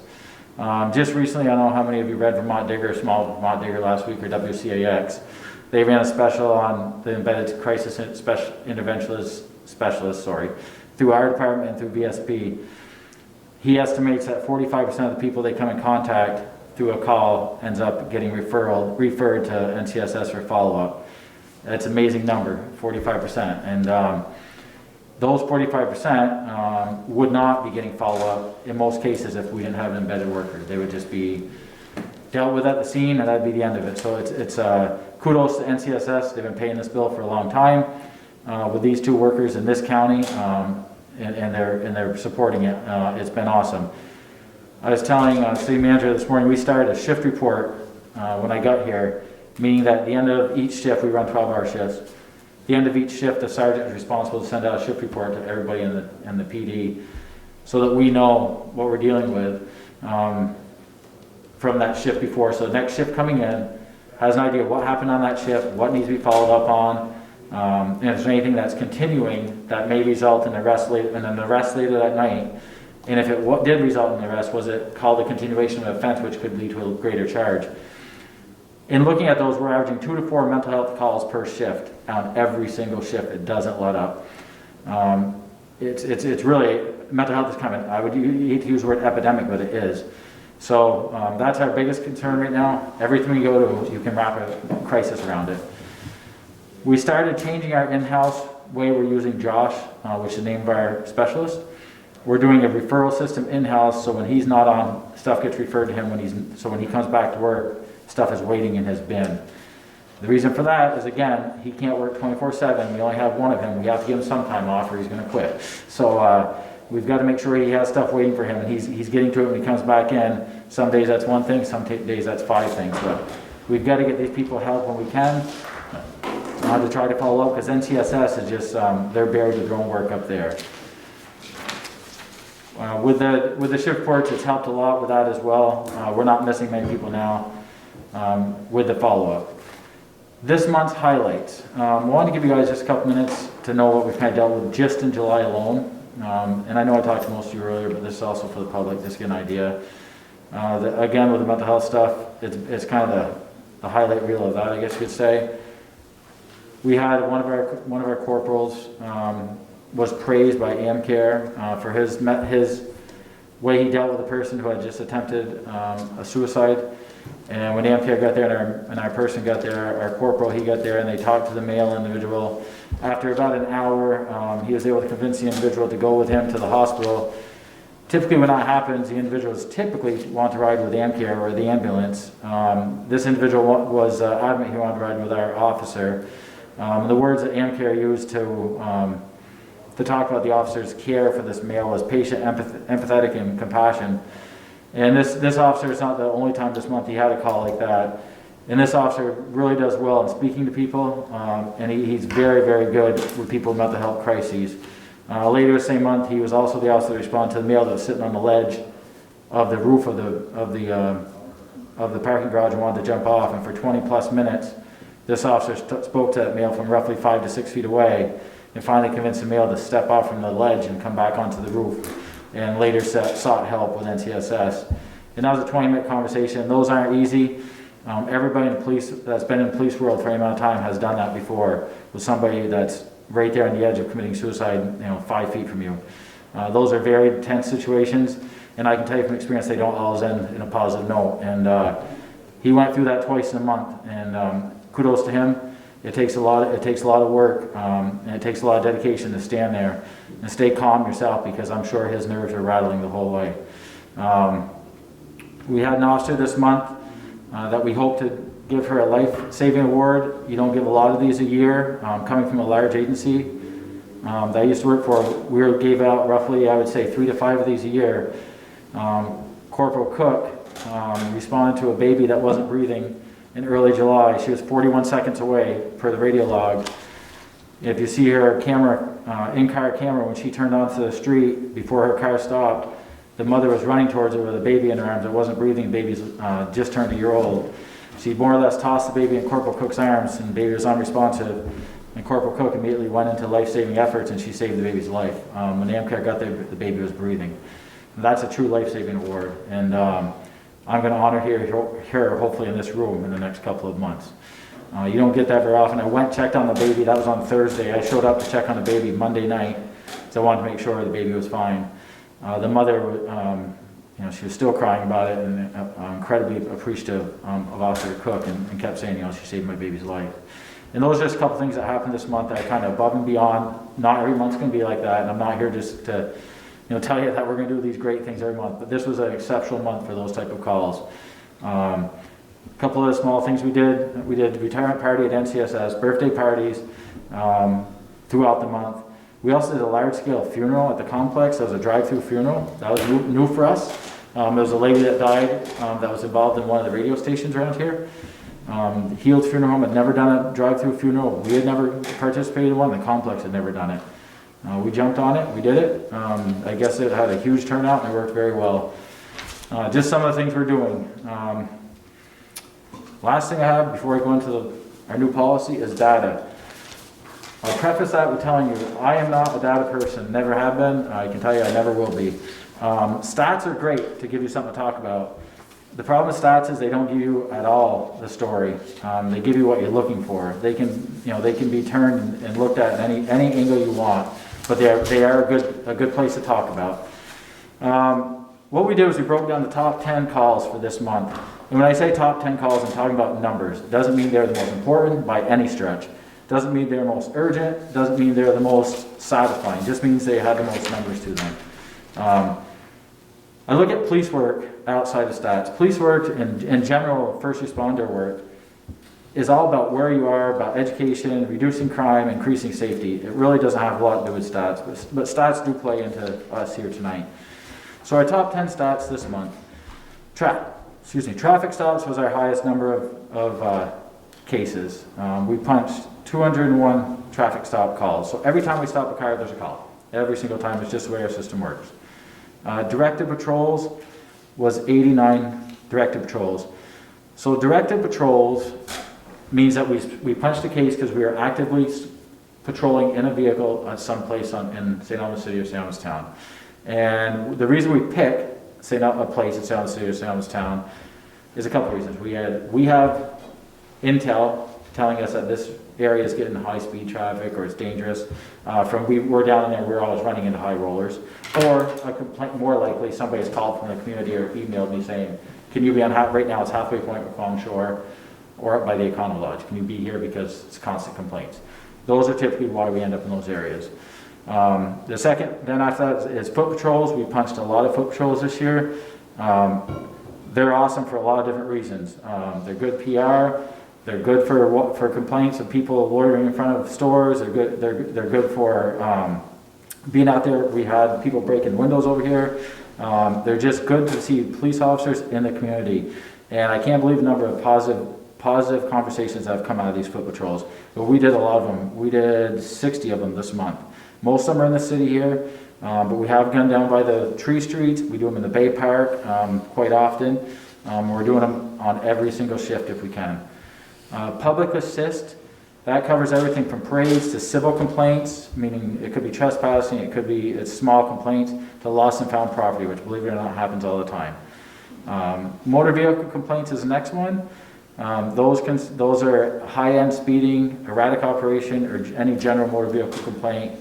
This person passed me on the corner, this person's parked here and it shouldn't be. That's kind of a catch-all for anything that involves a car. The next one's disturbances. That's usually citizen disturbances, noise complaints, bar complaints, domestics. Again, it's kind of a catch-all for anything that you can think of where two people aren't getting along. Those are a large number of those too at 45. The next one's suspicious calls. It's just what it sounds like, suspicious. Intoxicated people, vehicles are out of place. Those often turn into something else. They start suspicious, but when you get there, officer gets there and they start investigating, it typically turns into another type of complaint or another type of call. But those suspicious calls are constant. And you always send one officer, a lot of times two, because it's suspicious. You have no idea what you're getting into. Alarms, we still get a lot of alarms. It's better than it used to be because alarm companies are better, alarm systems are better. We still get a fair number of alarms. And lastly is agency assist. That's everything from serving paperwork for the courts to assisting VSP to assisting DCF, which is huge. DCF won't go very many houses without us now. I was there and the DCF worker got killed in Barrie. And since that happened, I can tell you that they don't go to many houses without police presence.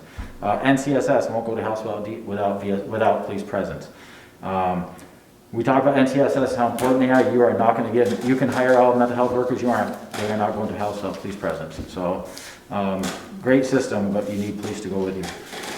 Motor vehicle stops, month of July. 201 stops I talked about.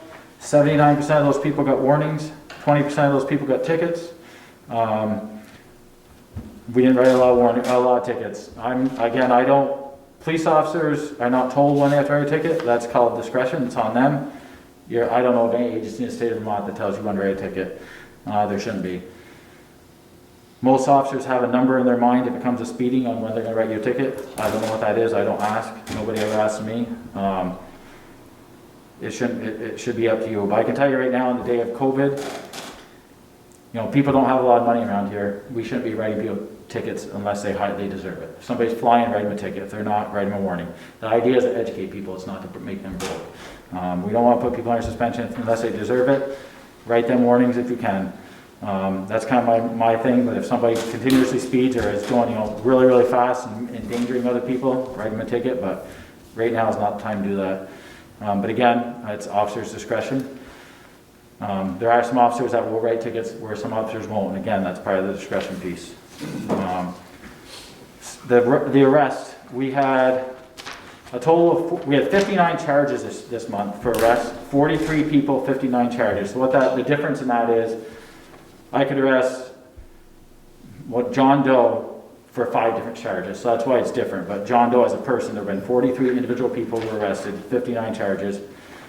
I did run the charges to see where we were as far as minorities versus white, and we had 41 people were arrested were Caucasian, 2 were non. So in those arrests, they range from everything you can think of, other than we didn't have any homicides this month. So everything else that you can think of for violation of conditions of release, most of them are motor vehicle. Of the 41, 26 are motor vehicle related. But DUIs, driving license suspended, but everything, disorderly conduct. There's nothing huge on here. Possession of drugs is probably 8 or 9 of them, but everything that you can think of is on this list. What's DLSC? DLS is driving license suspended criminal. So it means you went under suspension for something that was alcohol or drug related, or you've been stopped so many times for driving the license suspended civil that they made it a criminal for you. Thank you. But there's really nothing that stands out on this one, which is good. It just shows that we're dealing with everything in St. Albans like everywhere else in the state. Everything we deal with right now is proactive and it's reactive and proactive. If you look at our numbers and what we do and what we've done, proactive is really only car stops. Some of our foot patrols can be proactive and direct patrols are proactive. Everything else are reactive. That's responding to calls. And that's kind of the way everything is in the police world. You can be proactive with where you decide to stop a car and which car you decide to stop. Most everything else you do is going to end up being reactive. your car stops are a majority of your job. There's not many crimes that happen in the country that don't involve a car in some way, shape, or form at some time. So everything passes through a car. So it is important to be out there. But again, your job really isn't to write tickets. Your job really isn't to arrest people. If that is a result of what you're investigating, that happens. But your job is to educate people, keep people safe. That's what I push out. Stop cars. Yes, I want you to stop cars. But it's more to educate. It's more to give warnings if you can. But educate, educate, educate. Last thing we want to do is investigate fatals. Slow traffic down through education. And see what we can teach them by that. I think it shows with our warnings versus tickets. That's not a bad thing. As long as we're stopping cars, I'm a happy camper. I don't care how many tickets you write. Write them when they're necessary, but educate people. And I think that's all I have on data. Any questions? That's kind of the biggest chunk. I got a few quick ones. Absolutely. They're real quick. Who was our new C officer before? I thought we had a new C officer. Who's what? Who was our new C officer? Our new what officer? New C. Oh, sorry, Newsy. We don't have one. So we have Corporal Bourgeois is attached to the state's attorney's office. Oh, okay. He does follow up for domestics. We don't have a newsy officer. Okay. And I'll be honest with you, I don't know if St. Albans PD ever had a newsy officer. Okay, It's been years. I thought he was. No, he's attached to, so it's kind of he's different. He's not part of newsy, but he follows up on domestic assault cases. So he is a grant funded position as well, and he's in a detective spot, but he does not do sex crimes solely. And that's what newsy is, pretty much solely sex crimes or crimes against very young children. Okay. With these shift reports, do you think that we're going to be able to catch patterns and maybe offer more referrals to people if we, it seems like, 80% of the activity is for 20% of the population. Yeah, I'd say it's even 90-10, but yeah. Okay, whatever it is, but Yeah. are we going to be able to catch patterns a little quicker to get people the help they need? So the mental health portion of it, if you looked at the last 5, 10, 15, you will see the repeat names on there. The problem, I won't say problem, one of the hurdles with people with mental health illness, once they hit adult age, you can't force them to seek help, right? Yeah. So Josh has a lot of them under his wing, meaning that he can speak to them openly like you and I are, but there's also a lot of them that refuse to talk to him as well. Okay. The good part about it is when those names pop up and Josh is on duty, he can at least go there and be the buffer. Even if they don't want to talk to him, he can still de-escalate them pretty well, because it's not a crime what they're doing. We need to go there to make sure that Josh is safe, because a lot of times the people are acting in an aggressive way. That's why we've gotten called there, or they're threatening suicide. And we can't let Josh go alone.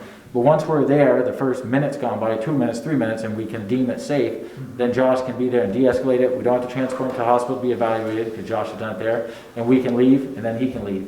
So he's very beneficial. But yes, there is patterns of the same names, but quite honestly, there's nothing we can do with them, because there's no place they'll go. They won't go to the hospital. They're adults. Yeah. And they haven't broken the law. They just threaten to hurt themselves a lot. We had a neighbor who would call 911 about lunchtime every day, and they would bring him to the hospital, and he would get his lunch, and basically they would bring him back. And we put in a garden in our front yard, and Joe came over every day to get tomatoes or whatever, and it kind of helped out a little bit. And I know we get to some scenes quicker just because we're out and about. Do we have some kind of first aid training, basic first aid training? Our officers provided that at the academy? So every officer has to do a yearly first aid training and a yearly CPR training. That's it. It'd be awfully nice if we all had EMT level certification, but we don't, and I don't think you'll ever see that. It would be great, but yeah, just basic, that's all. And you're absolutely right, like the case of Corporal Cook that would save that baby's life. She is military trained as well. I don't know how advanced she is, but it was just basic CPR that she did on that. But it would be awfully nice if everybody had more advanced training, but that's not the case at the academy level. And then one last question, I have 2 comments. What do we do with the revenue that we get from the tickets? And this might be one of those things that the police advisory committee takes up. I mean, could we use that to buy car seats if we stop someone and their child's 4 years old and doesn't have a car seat or whatever, and provide them with a car seat? Or another thing, I don't know. It's just, what do we do with that revenue? Is that just I don't know. I'd have to defer that to city manager. Revenue flows into the general fund and is appropriated by the council. Okay, thank you. And then no matter where they're stopped, I mean, Route 7 or versus federal streets. It depends if it's a city ordinance or, Yeah, I mean, there's some involvement with the town, you know, but in general, the revenues that flow in through enforcement flow into the general fund budget. You're talking tickets, he's talking parking tickets, so you're correct on speeding tickets, so it depends what code you're running under, which, as far as where the money goes. and then 2 comments, please, Mike, work on getting rid of the need for front plates. I probably see 10 or 20% of the people that either don't have them or it's a vanity plate. We don't need them, so please work on that. That's been around for a while. Wow, how did Chief Lamont's presentation turn into me getting loud about? You know, I will say, and the chief might remember this from his experience formerly with the state police, that the legislators have heard from law enforcement that they really appreciate having both plates. I can tell you for safety reasons, front plates are absolutely necessary. We have solved numerous crimes by passing a car, leaving a bank robbery, as an example of Venusburg, from front plates, because it's so you can identify a car much quicker and get around on it much quicker with front plates. There's time and time again that front plate is. I'm not in favor of it, but that's okay. And then last thing I want to say is Councillor Hawkins says he's been very busy lately, so if you pull him over, just make sure to ticket him. That's it. Once again, thank you for those few quick comments. Well, thank you, thank your staff for everything they do. I think we're going to move into the adoption policy on officer selection. Yes, I have that policy. I'm passing around a copy right now. So this is our last. This is our first policy that we're going to hand out to you as a city council. We actually used this policy as a draft policy last week in a person that we're trying to hire. And I think it's a well-written policy. It's pretty thorough. And again, it's the first of many. So with this policy, it kind of highlights everything that you need to pass through our selection policy, or our selection process. It's very similar, if not exactly, what I would think most, at least the last 2 agencies I worked for, and I think most other agencies in the state of Vermont do as far as process. If you look down to, well, if you start at the very top, I guess, the policy, the main guts of this is the policy of St. Albans Police Department to have a selection process that results in the appointment of candidates that possess the skills, knowledge, and abilities necessary to perform the duties of a police officer in the city of St. Albans. In addition, the city also seeks to cultivate racial and economic diversity within the police department. With that criteria in mind, the following procedures have been adopted. And then it's 15 pages, right? But the procedure, the 9-step procedure is, I can't think of any agency that I've heard of, dealt with, been a part of, and I've sat on hiring panels for a few different agencies over my career, and tons of them for my last agency, and it was all the same. We're not reinventing the wheel here by any stretch. What we have done, that I don't know of any agency that's done it yet, and I know the big ones are doing it, the one I just came from is doing it soon if they haven't started, is our new hiring panel. We did it last week. We have community members on our panel now. The feedback from the community members that sat on our panel last week was really good. I actually spoke to the candidate because I wasn't allowed to be on the hiring panel, or the oral board, I should say. I wasn't on it. So I met with him after. He raved about it, thought it was great. That was, I think, the single biggest thing that we changed within this policy. And I think you're going to see big changes, big improvements in that, because having done, I'm going to guess between 75 and 100, well, maybe 50 to 75 panels before in my last career. It was a closed panel. It was just officers that were on it. And now having a perspective of community involvement, I do think that it's going to be a massive change for the good.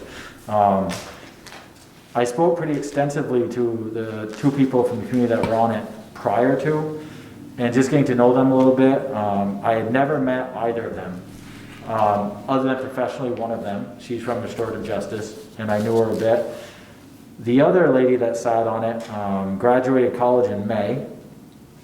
Tim Smith Mayor had contacted, put us together, but I never really met her. I've been texting her all summer, back and forth, but never spoke to her in person until that day, and we spoke for like 45 minutes. And her perspective on what she was here for was interesting, and then when she got done, she called me, and I think it was great. Totally different perspective, having a young person of 25 years old, 24 years old, I would say, and her perspective was awesome. So I do think there's a huge benefit in the way we wrote this policy, and it dictates how this hiring oral board is going to be from here on out. So I think we're going to do really well. And it lays out in here everything they have to go through, without exception, to get hired to be a St. Albans Police Department officer and represent the city of St. Albans. And at the end of it, the last part is the background phase, which this officer, or this candidate that we hired last week conditionally, is in the background phase. That's being done by MRI as we speak. It's a very thorough background. Their backgrounds, which was the same as the last place, is about a 100-page background. I'd like to say there's no stone unturned. I think we're gonna have a good product when we get done, if he makes it through that. We'll see, but he's made it through everything. He's made it through these other 8 steps at this point. So the only thing he's got left is the background. And I think when you take the time to read this policy, I think you'll be pleased with it. It's a CLIA-based policy. Every policy we're producing right now is a CLIA standard policy. So that being said, I welcome comments. I welcome edits. Just be advised that these are CLIA-based policies. So if we change something, I'm going to have to run it back by the same company to see if we're still within CLIA standards. Because if we're going to go down that route at some point in the future for St. Albans, I don't want to go through these again. Only because it's quite time extensive to write these policies. And I'd rather be CLIA now, even though we aren't looking for that, so that in the future we don't have to do it again, if we can. So what we're working on after this for policies, just so you guys know, response resistance, internal affairs, citizen complaints, sexual harassment, a second sexual harassment specifically for gay and transgender, fair and impartial, an awards policy, booking procedures, evidence procedures, vehicle operation procedures, ride-along procedures, code of conduct procedures, search procedures, transport procedures, and those are all in the final stages. When I say final stages, that means that they're in draft right now like this. They've got a few tweaks to go, but for the most part, those 10 or 12 are pretty much ready to go in the next month to 2. But it's been a lot of work for the last 6 weeks to get them to that point, so we want to try to make sure we get them somewhat buttoned up before we give them to you. And we'll probably try to push them to you 1 a week or 1 or 2 a month if we can, but I understand it's a lot of work for you to read them. It's been a lot of work for us to write them, but we want to make sure when we get them back from you, we're kind of ready to go to final and push them out. And that's what I have. How were those 2 citizens selected, and how are they going to be selected? So they were selected based on this policy, and the policy again was CLIA standard. It recommended 2 individuals from the community. And in having conversations with chiefs that have used this before in a different state that has used this for a while, they suggested changing it up first of all, each oral board. Don't have the same 2 every time at all. So they suggested pick one that's a business owner at one point, pick some that are just citizens that don't own a business, just working citizens, pick some younger, older, so whatever. So this time, quite honestly, we didn't have a lot of time to plan it. So I knew that I could get somebody from an entity that supported the community. So I got a hold of Restorative Justice. And then Marnie, who was the other individual's first name, was just somebody that Merritt hooked us up with. And I knew I had her coming in for some training. I'd never met her, so that was an easy choice. For the next time, I hope to have more than a week's notice to do this, and I'll be reaching out probably to somebody on this board and say, who do you know that might be interested? And it's just gonna be people, we're just gonna be picking people. It might be good to reach out to someone when we get this police advisory committee. That might be someone, that would be the group, I think, to get citizens. Yeah, absolutely. That's because I don't want to pick people.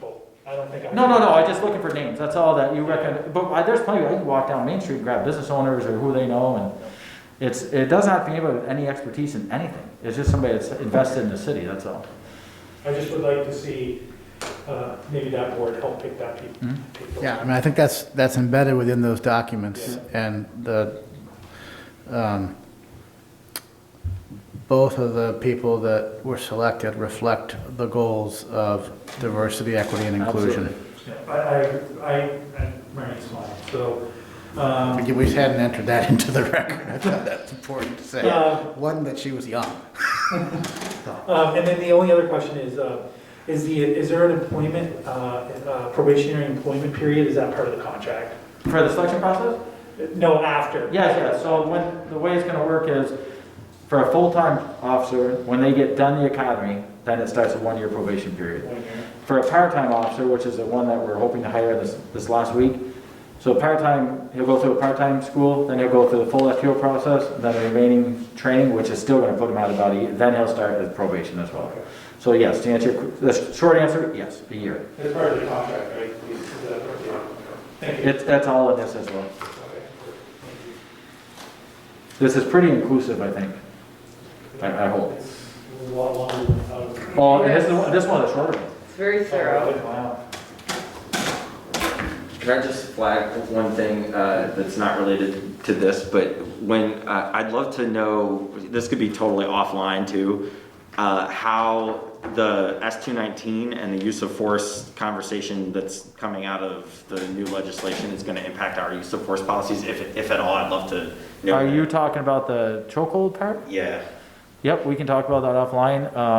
So I think the use of force, that's kind of why our use of force policy is pretty much written. The reason we haven't finalized it is you probably know more than I do about this, we keep hearing that there's going to be a statewide use of force policy. Yeah, well, to a certain extent, I mean, it won't be, it's basically, what the law says is that you can't have any, you have to report any use of force that is more than it takes to handcuff or restrain somebody. That's what ours reads. Right, and that's how ours reads already, but then the second thing is that any thing that restricts blood flow or airflow is totally forbidden. Yep, so I know there's some discussion on that right now in regards to what if it's a lethal force situation, correct? Yeah. So yeah, that's what we are. Ours currently is on hold until we see where that legislation go. If it stands with that being forbidden, then that's what ours will be. Okay, thanks. Does this cover who administers the polygraph? So there's not many in state that administer them. So we have a company out of Chittenden County that administers ours. He was just give you a little background on him. He was I'm going to estimate here, 15-year photographer for VSP. He opened his own company. Look at page 10, Kate.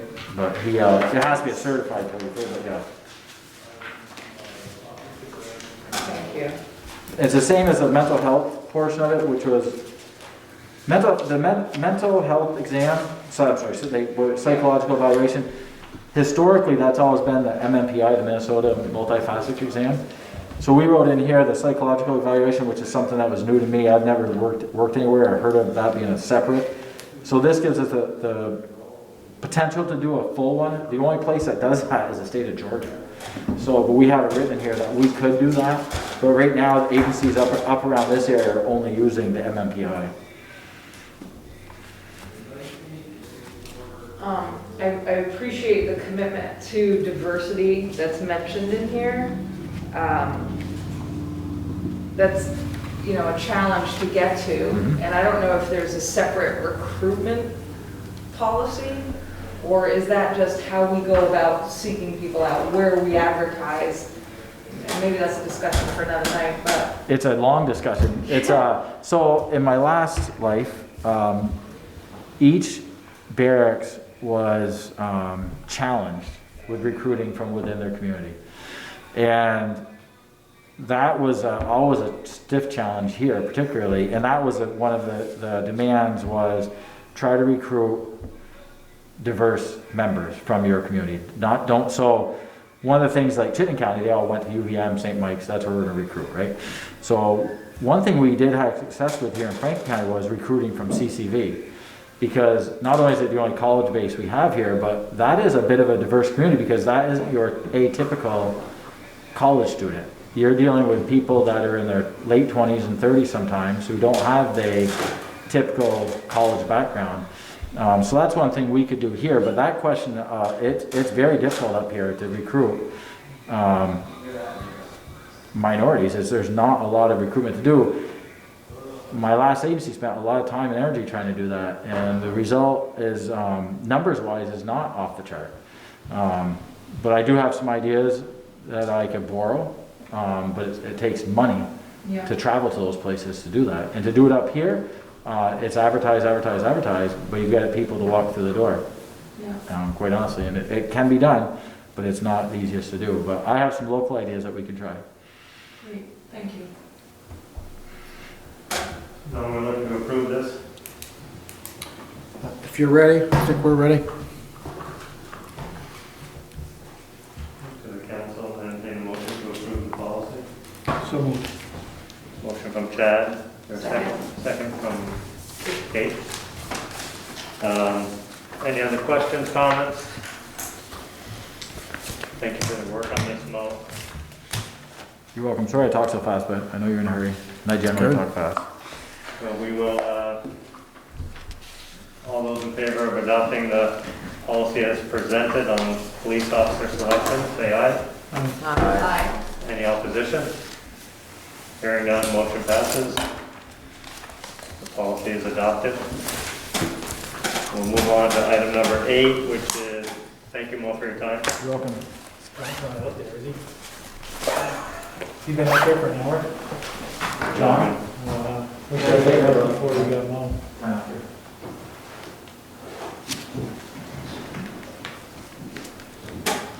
We should have moved that agenda item. Probably should have swapped them. John, I think John's been out there for an hour. He was due at 8.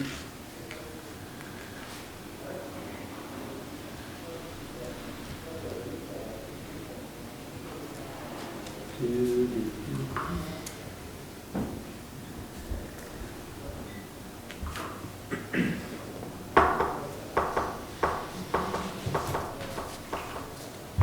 gonna drag this out. It's gonna stop raining in about an hour. I rode my bike, so.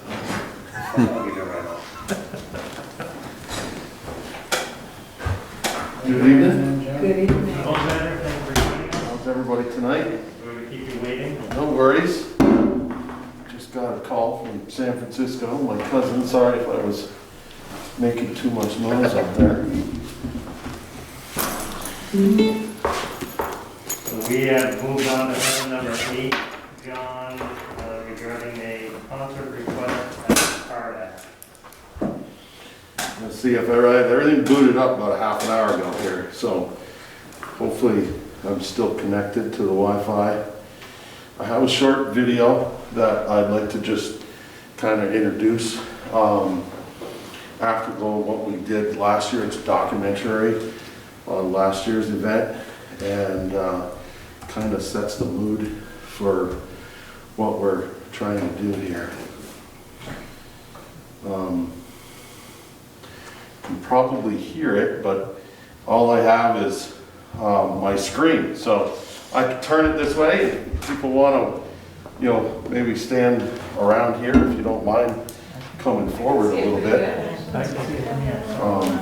And let's just push play and see if we're ready to go here. Okay, here we go.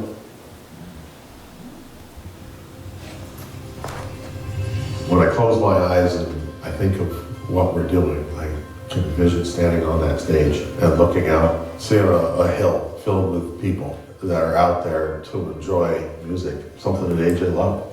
Afterglow is going to help so many people and raise money for prevention of suicide.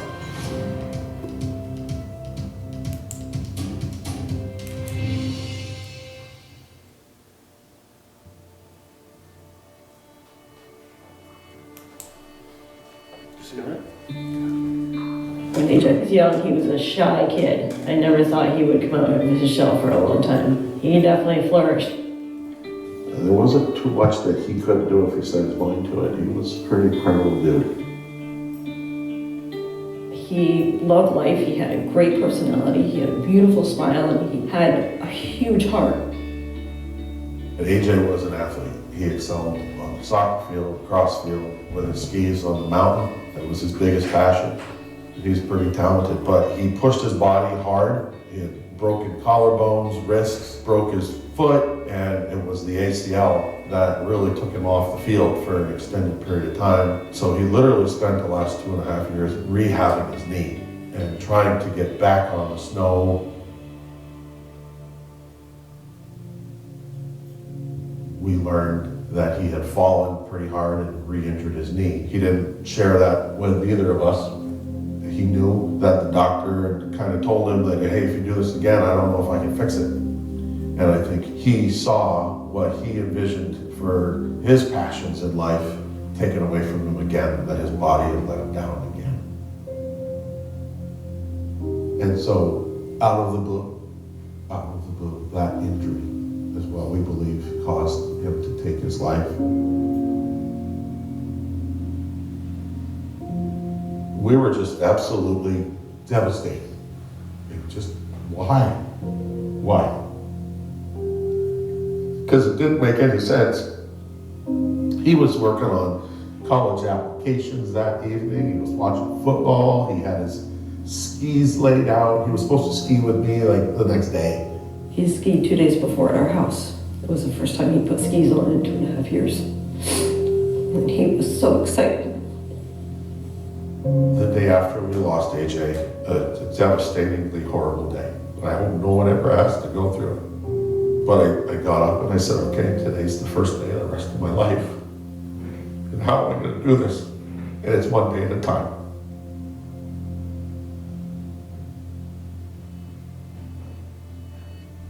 In the weeks following we lost AJ, we knew we wanted to do something in his honor.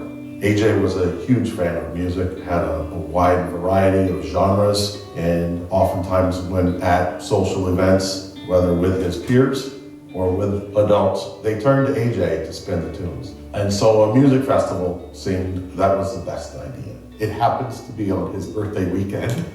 What better way to throw a birthday party for him than hang out, eat some good food, hear some good music, enjoy some time with friends. We want this to be a family event. We've got jumping castles and face painting going on throughout the day for everybody that comes to raise money for prevention of suicide. Making suicide more of a topic that people can talk about, because up until 9 months ago, I had no idea how many people were affected by suicide. St. Albans has been impacted by a number of suicides, not just AJ, but there's been other ones as well. These events create a stronger community. There's already working groups coming together to come up with a plan. What do we do as a community? How do we get into the schools to educate people about the resources that are available? One of the biggest partnerships that we've made with Afterglow is with Northwestern Counseling Support Service, NCSS. Andrea and I and the family are not suicide experts. We've only been exposed to it for almost 9 months. When we needed help, when we lost AJ, we turned to NCSS, and they had counselors who helped us and are still helping us. And we wanted them to be completely in control of the message. They've already started developing programs to help teachers, to help parents. We want to be part of the conversation. We also want to learn. We want to understand what are some other ways that we can be reaching out, that the community itself can be doing some things differently. 70% of people who die by suicide aren't even in any kind of mental health treatment at all. We as parents don't have any direction as to how we talk to our kids about suicide. And I think a lot of us are afraid to even bring the subject matter up. It's not an easy topic, but it's a topic discussion that has to be had, to ask for help when you need it, because it's okay to not have a good day. It is okay. It's hard to find words to show how much I appreciate John and Andrea. Afterglow is amazing. I see it making a huge difference in our community and other communities. And I really am in awe of what they're able to do. To take AJ's loss and be able to come together and promote something like this so that people know what's out there to help. Suicide, it's a final solution to a temporary problem. The problem that you may be having is right now, but tomorrow, next week, a month, a year, that the problem could be gone, and you're not here. You're gone. It's a topic discussion that has to be had. It'll never be easy. And so to have the Afterglow event, but maybe to make it easier for people to talk about. If we can prevent this from happening to just one family, then we've done our job.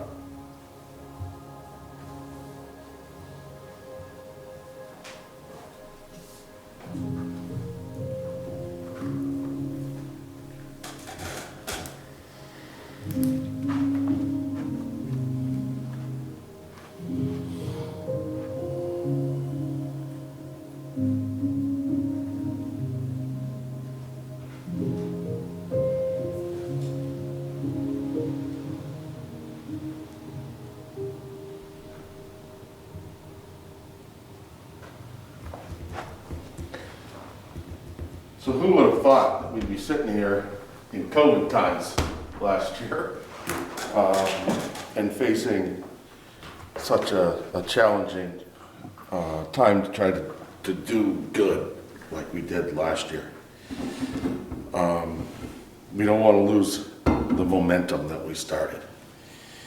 And so we'd like to do it again. We want to do it within the rules and guidelines of which the state will allow for COVID. I'm going to pass some of the research that I've come up with around. So I'm John Holscheider, and born and raised here in St. Albans, and AJ was my son. And I was kind of the spearhead with my family and the committee to put Afterglow together last year. I am good friends with Mike Sherling, who is the Commissioner of Vermont Department of Public Safety, the Agency of Commerce and Community Development. He sent me to some guidelines for how we might be able to do Afterglow. And I've copied those here. There's sections 5.2 and 7.1 under the bar and restaurant guidance, maximizing the amount of people to 150 in what would be envisioned as drive-in quadrants. Now, last year at Afterglow, we had an open container permission from the Department of Liquor and Control, where we double fenced in the entire hill. And so what I'm envisioning that we would do is along the soccer fields, or not soccer fields, the fields that go out all along the interstate, okay? So we are not looking to have it at the base of Hardack next to Eastview with the music playing up the hill. We are moving it entirely out to the fields along the interstate, as that is what we envision the only place that we can really set up quadrants, if you will, grids of 150 cars. Actually not 150 cars, I did the math here. I estimated maybe 4 people in a car.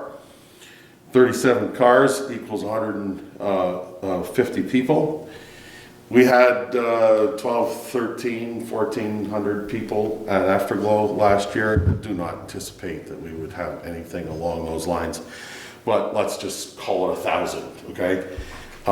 That's 6 or 7 grids of 37 cars with those 4 people per car.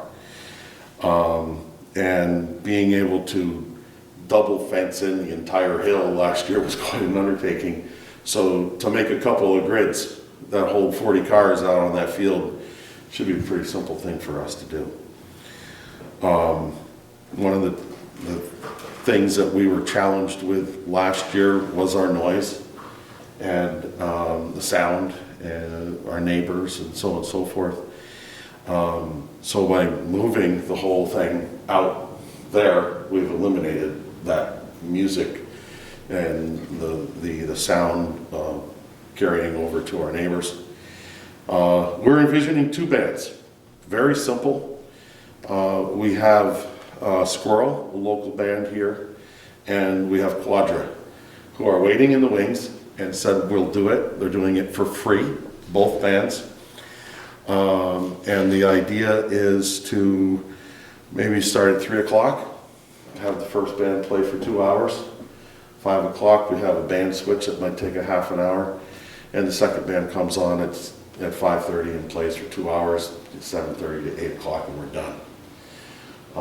We had 0 issues with traffic last year, and that was at night. That was 9 o'clock at night, and so at 8 o'clock, it's still light.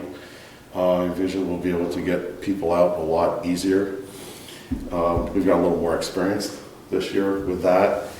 I'm not looking to have a bunch of vendors, food trucks, breweries, or any of that thing that just want to have a year that we do it without losing some momentum, so that we start all over again, next year, hopefully when COVID times are behind us, so we can go back to something more normal. So that's kind of what we're envisioning. We would charge $20 per person coming in. We'll have some costs probably for a stage and for sound and, just trying to organizing things, but pay for those types of things, and proceeds would go to continue to fight suicide. And with probably the majority of those funds going to NCSS to keep the programs that we helped fund last year going. We gave NCSS $15,000 last year. We gave the St. Albans City Rec Department 10, and we gave another 2, which was already matching another 8, and we have $10,000 in a fund for a Learn to Ski program between Ski and Ride between Hardack and the Alpine Shop in Burlington, where any kid that's in the rec department's Ski and Ride program will receive a free helmet through the proceeds of AJ's fund, so that we can protect their heads while they're up there learning to ski or ride. And that's really what we're trying to do. I have talked with Kelly earlier in the year, and I know that she had approached you guys, and that we essentially had a thumbs up, from what I understood, to go ahead and proceed as long as we follow the rules and guidelines of the state. And according to Mike, these are some of the guidelines that have been used for in other states, and also throughout Vermont this summer for some other musical events, and wanted to, just before we started to proceed and put the shoulder against the boulder to move forward, to show them to you, or try to explain that that's the concept, is to make grids of approximately 40 cars. Over at Hardack, there would be alleyways in between them. There would be a porta potty in each one of those quadrants, so that people have a bathroom to go to.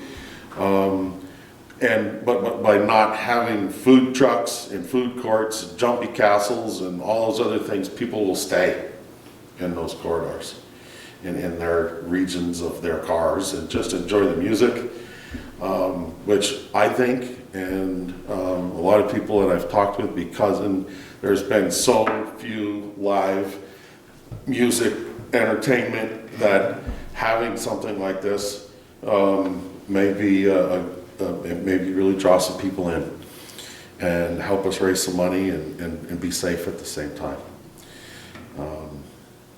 Check my notes here real quick. That's all I had, was to do that, but it was more or less to see what questions you folks might have. I'm not an expert on this yet, but if I was to say you could go ahead, John, and do it, then I'll become an expert as fast as I can. With that, questions or thoughts? I'm sure Chad will have a couple quick comments. I do. But my question, John, is how do you enforce a lot of this stuff? How do you keep people in their pod? How do you keep them social distancing? How do you enforce it? Well, we had approximately 50 people last year as volunteers that came forward to help us with Afterglow. We had, I think, another 10 people working security, and when it was all done, all of them wanted to come back, and we had more people that said, "Oh, count me in for next year, I want to be a part of this." So I think we easily can have 75 to 100 people that can monitor these quadrants to make sure that everybody gets in safe, gets out safe, and that they are essentially staying with their cars and social distancing, tailgating, if you will, from their own place. And I think we have the people to be able to do that. It just is a pure fact that so many people, I think, are educated in COVID already, that before they even come, they would want to have an understanding of how it's going to work.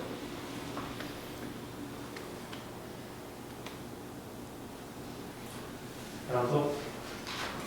I just want to say thank you for doing this, and please be safe out there. I don't want to have to do any investigations after the fact.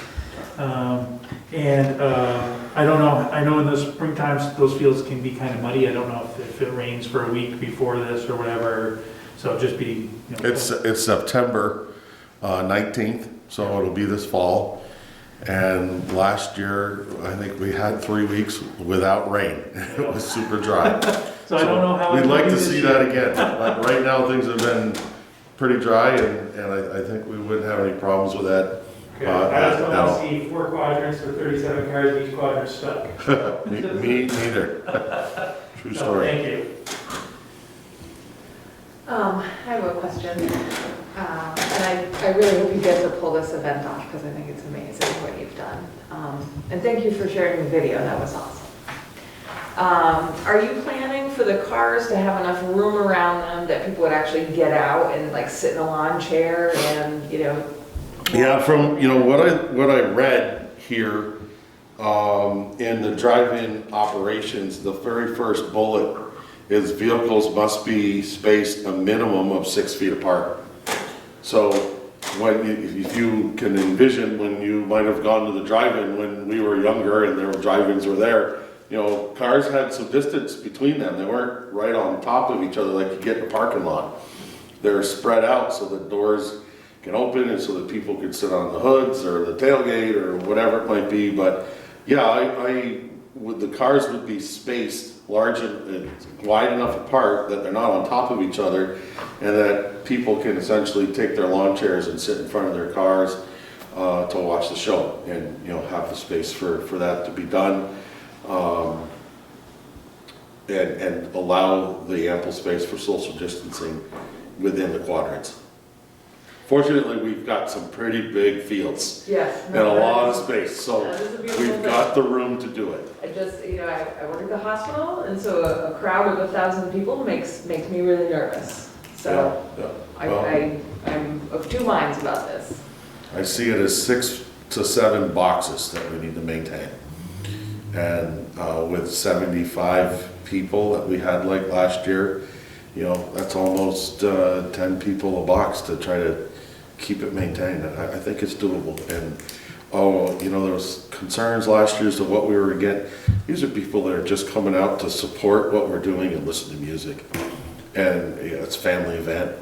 So they're not troublemakers, a bunch of hooligans, getting, messed up. They're just listening to good old music and trying to support a good cause.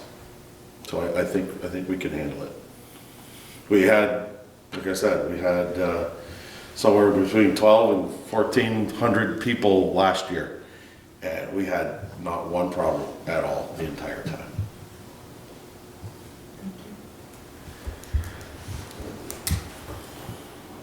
I move we approve the Hardek concert request from Mr. Wolcester. Have a motion to approve the concert. What the date again, John, was? September 19th, Saturday afternoon. September 19th. Is there a second?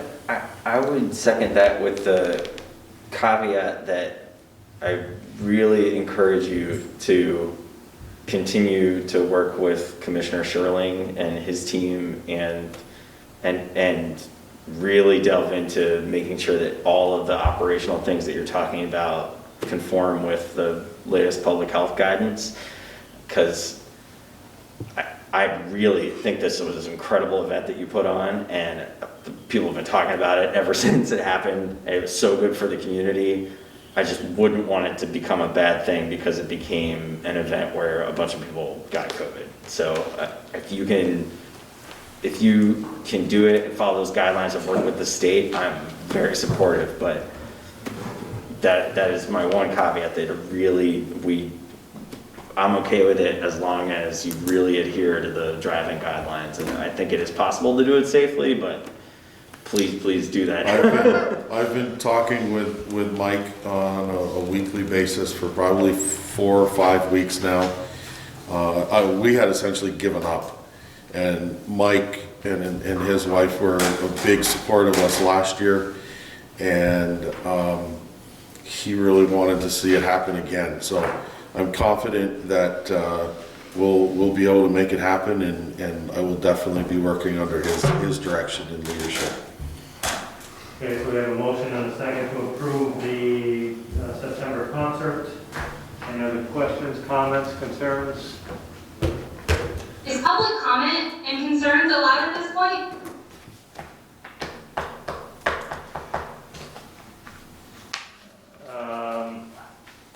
Go ahead, Kate. Thank you. This is a really incredible cause, and it does great work for the community, but please do not approve this. This is a terrifying proposal. We are about to hit a really big second wave here. This is irresponsible. If you were to sub out any other topic for this, except for this one, which completely pulls on our heartstrings, the answer would be no. We're at a place where school kids can't even go to school right now 5 days a week, and we're gonna throw a 1,000-person event at our public park? Are you kidding me? With alcohol possibly? And this just sounds really scary, and public health guidance is against it. Thank you, Kate. Okay, we have a motion and a second. All those in favor say aye. Aye. Aye. Any noes? Hearing none, the motion passes. Thank you. Thank you, John. Thanks for coming in. Thank you very much. Have a good evening. You too, thank you. Moving on to item number 9, final public hearing for almond blossoms. Chip, if you can hear us, go ahead and... Chip, are you in the building? In the interest of efficiency, I'll get this started, and if Chip joins us. This is the final public hearing for Almond Blossoms Community Development Block Grant. As you may remember, the city was awarded more than $50,000. Come on in, Chip, from the Vermont Community Development Program. Staff recommendation is that we open the hearing, have staff briefly summarize the project, hear any public comments, and then close the hearing. The VCDP funds received have been used to accomplish the following activities: architectural and engineering services, environmental historic reviews, and other studies associated with planning, permitting designs, and construction documents toward the future objective of property acquisition and renovations on the preschool and child care facility on Lake Street. Anything to add? You did a great job. Thanks.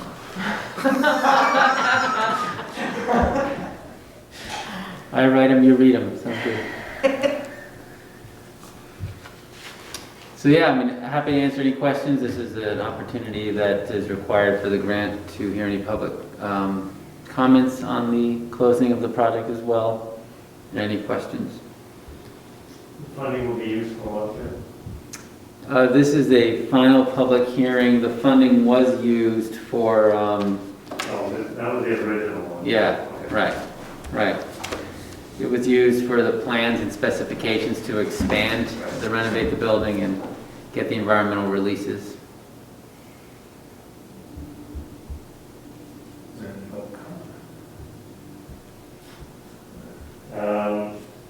Any public comment on this?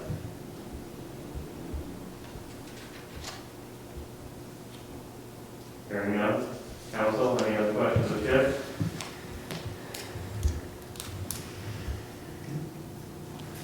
I move we adopt the Almond Blossoms resolution as presented. Second. Motion by Chad, seconded by Kate. All those in favor, say aye. Aye. Any opposition? Hearing none, motion passes. Along the same lines, Chip, adoption of, That's it. I think we combined items 9 and 2. Chip, are you okay with that? Yes. The happy story is that we got the $500,000 grant based on that planning grant to actually do the expansion. And this is just a required resolution which you've just passed to assign the Regional Planning Commission a special role in the grant administration and program management. So I'll just pass this around. Now that we can sign things in person again, you just type your name. I'll try to frankly. Yeah.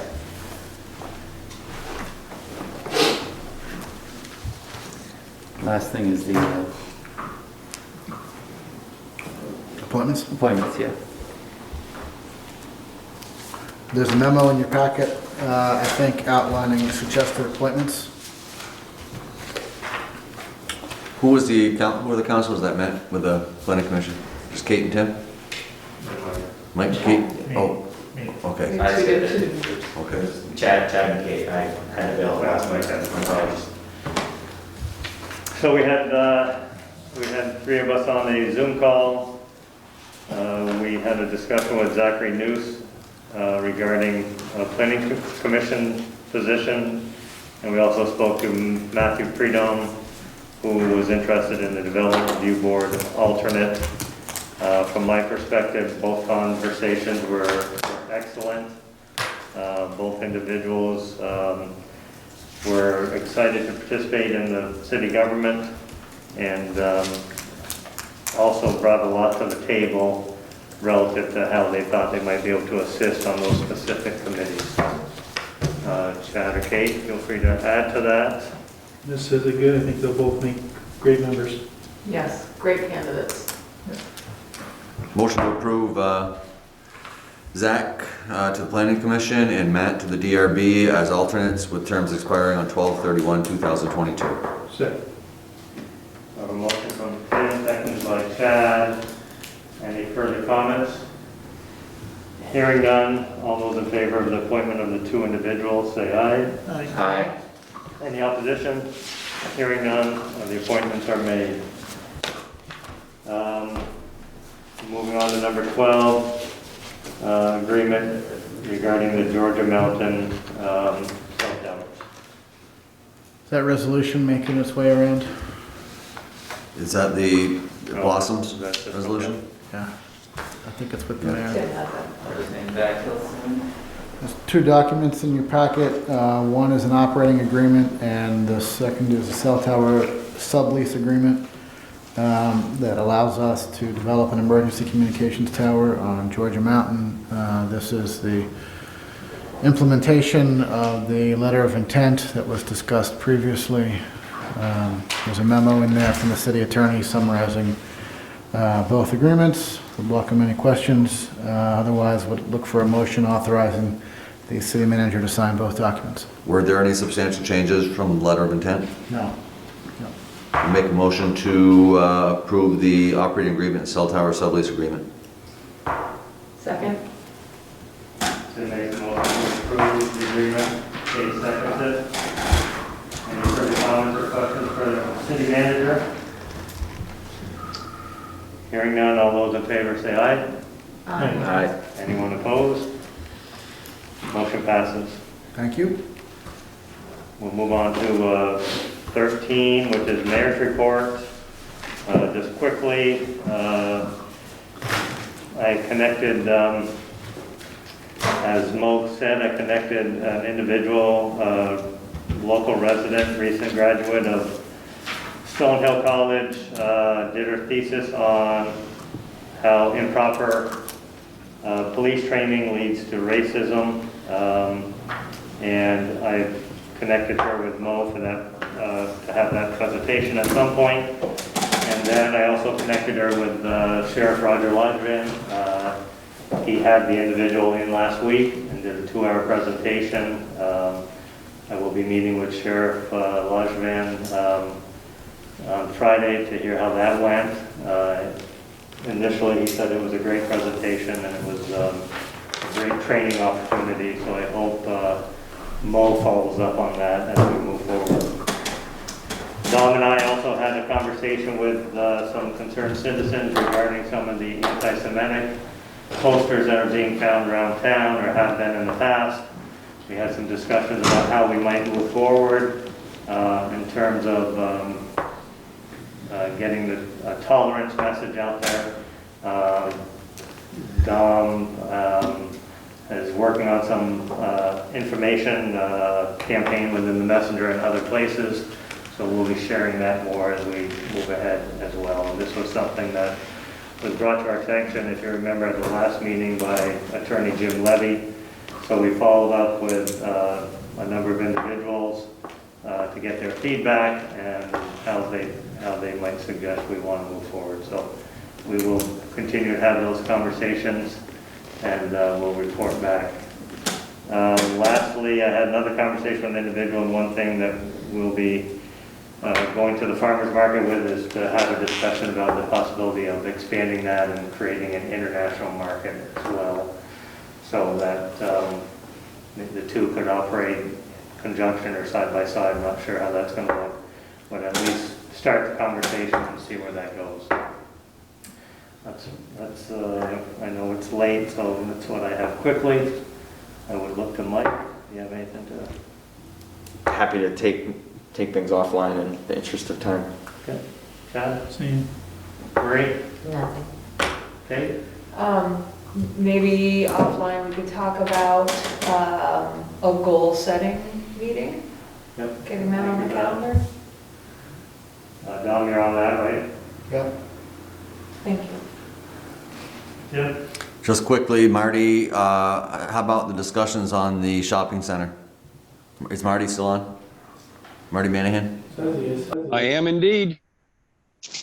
I have sent an email. I sent an email out to Mr. Pomerleau after our last meeting and have not heard back. Okay. I can try to connect with him again this week. And the other thing is, anything with One Fed? Yes.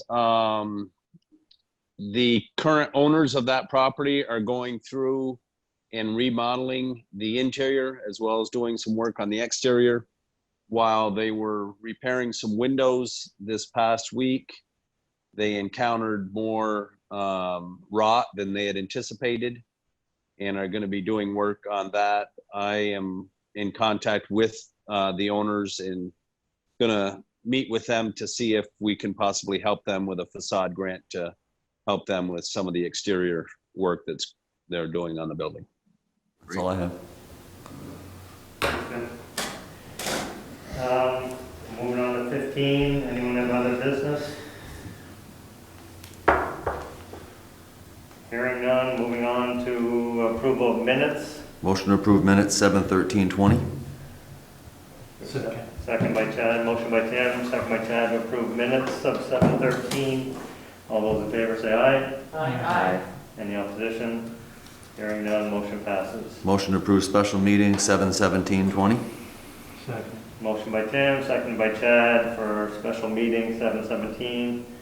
Any comments, corrections, additions? There's one parenthetical reference in there to a comment that I made about the presentation language, and I said it was problematic. I don't believe I made a reference to pronouns, but I may have, but we could go ahead and turn that parenthetical into a statement that I just said that the language of the presenters was problematic. I'll retract that motion. New motion to approve special meeting with amendment or corrections. I'll agree with that. Okay. All those in favor of the motion as corrected? Aye. Aye. Any opposition? Hearing none, the motion passes. Motion to approve warrant 7/31/20. Second. Motion by Tim, seconded by Chad to approve the warrant of 7/31. Any questions of city manager? Seeing none, all those in favor say aye. Aye. Any opposition? Hearing none, the motion passes to approve warrant from 7/31. Item number 18. Move to adjourn. Don't all jump at once. Michael has a motion to adjourn. Second? Second. Can we get some public comment on that?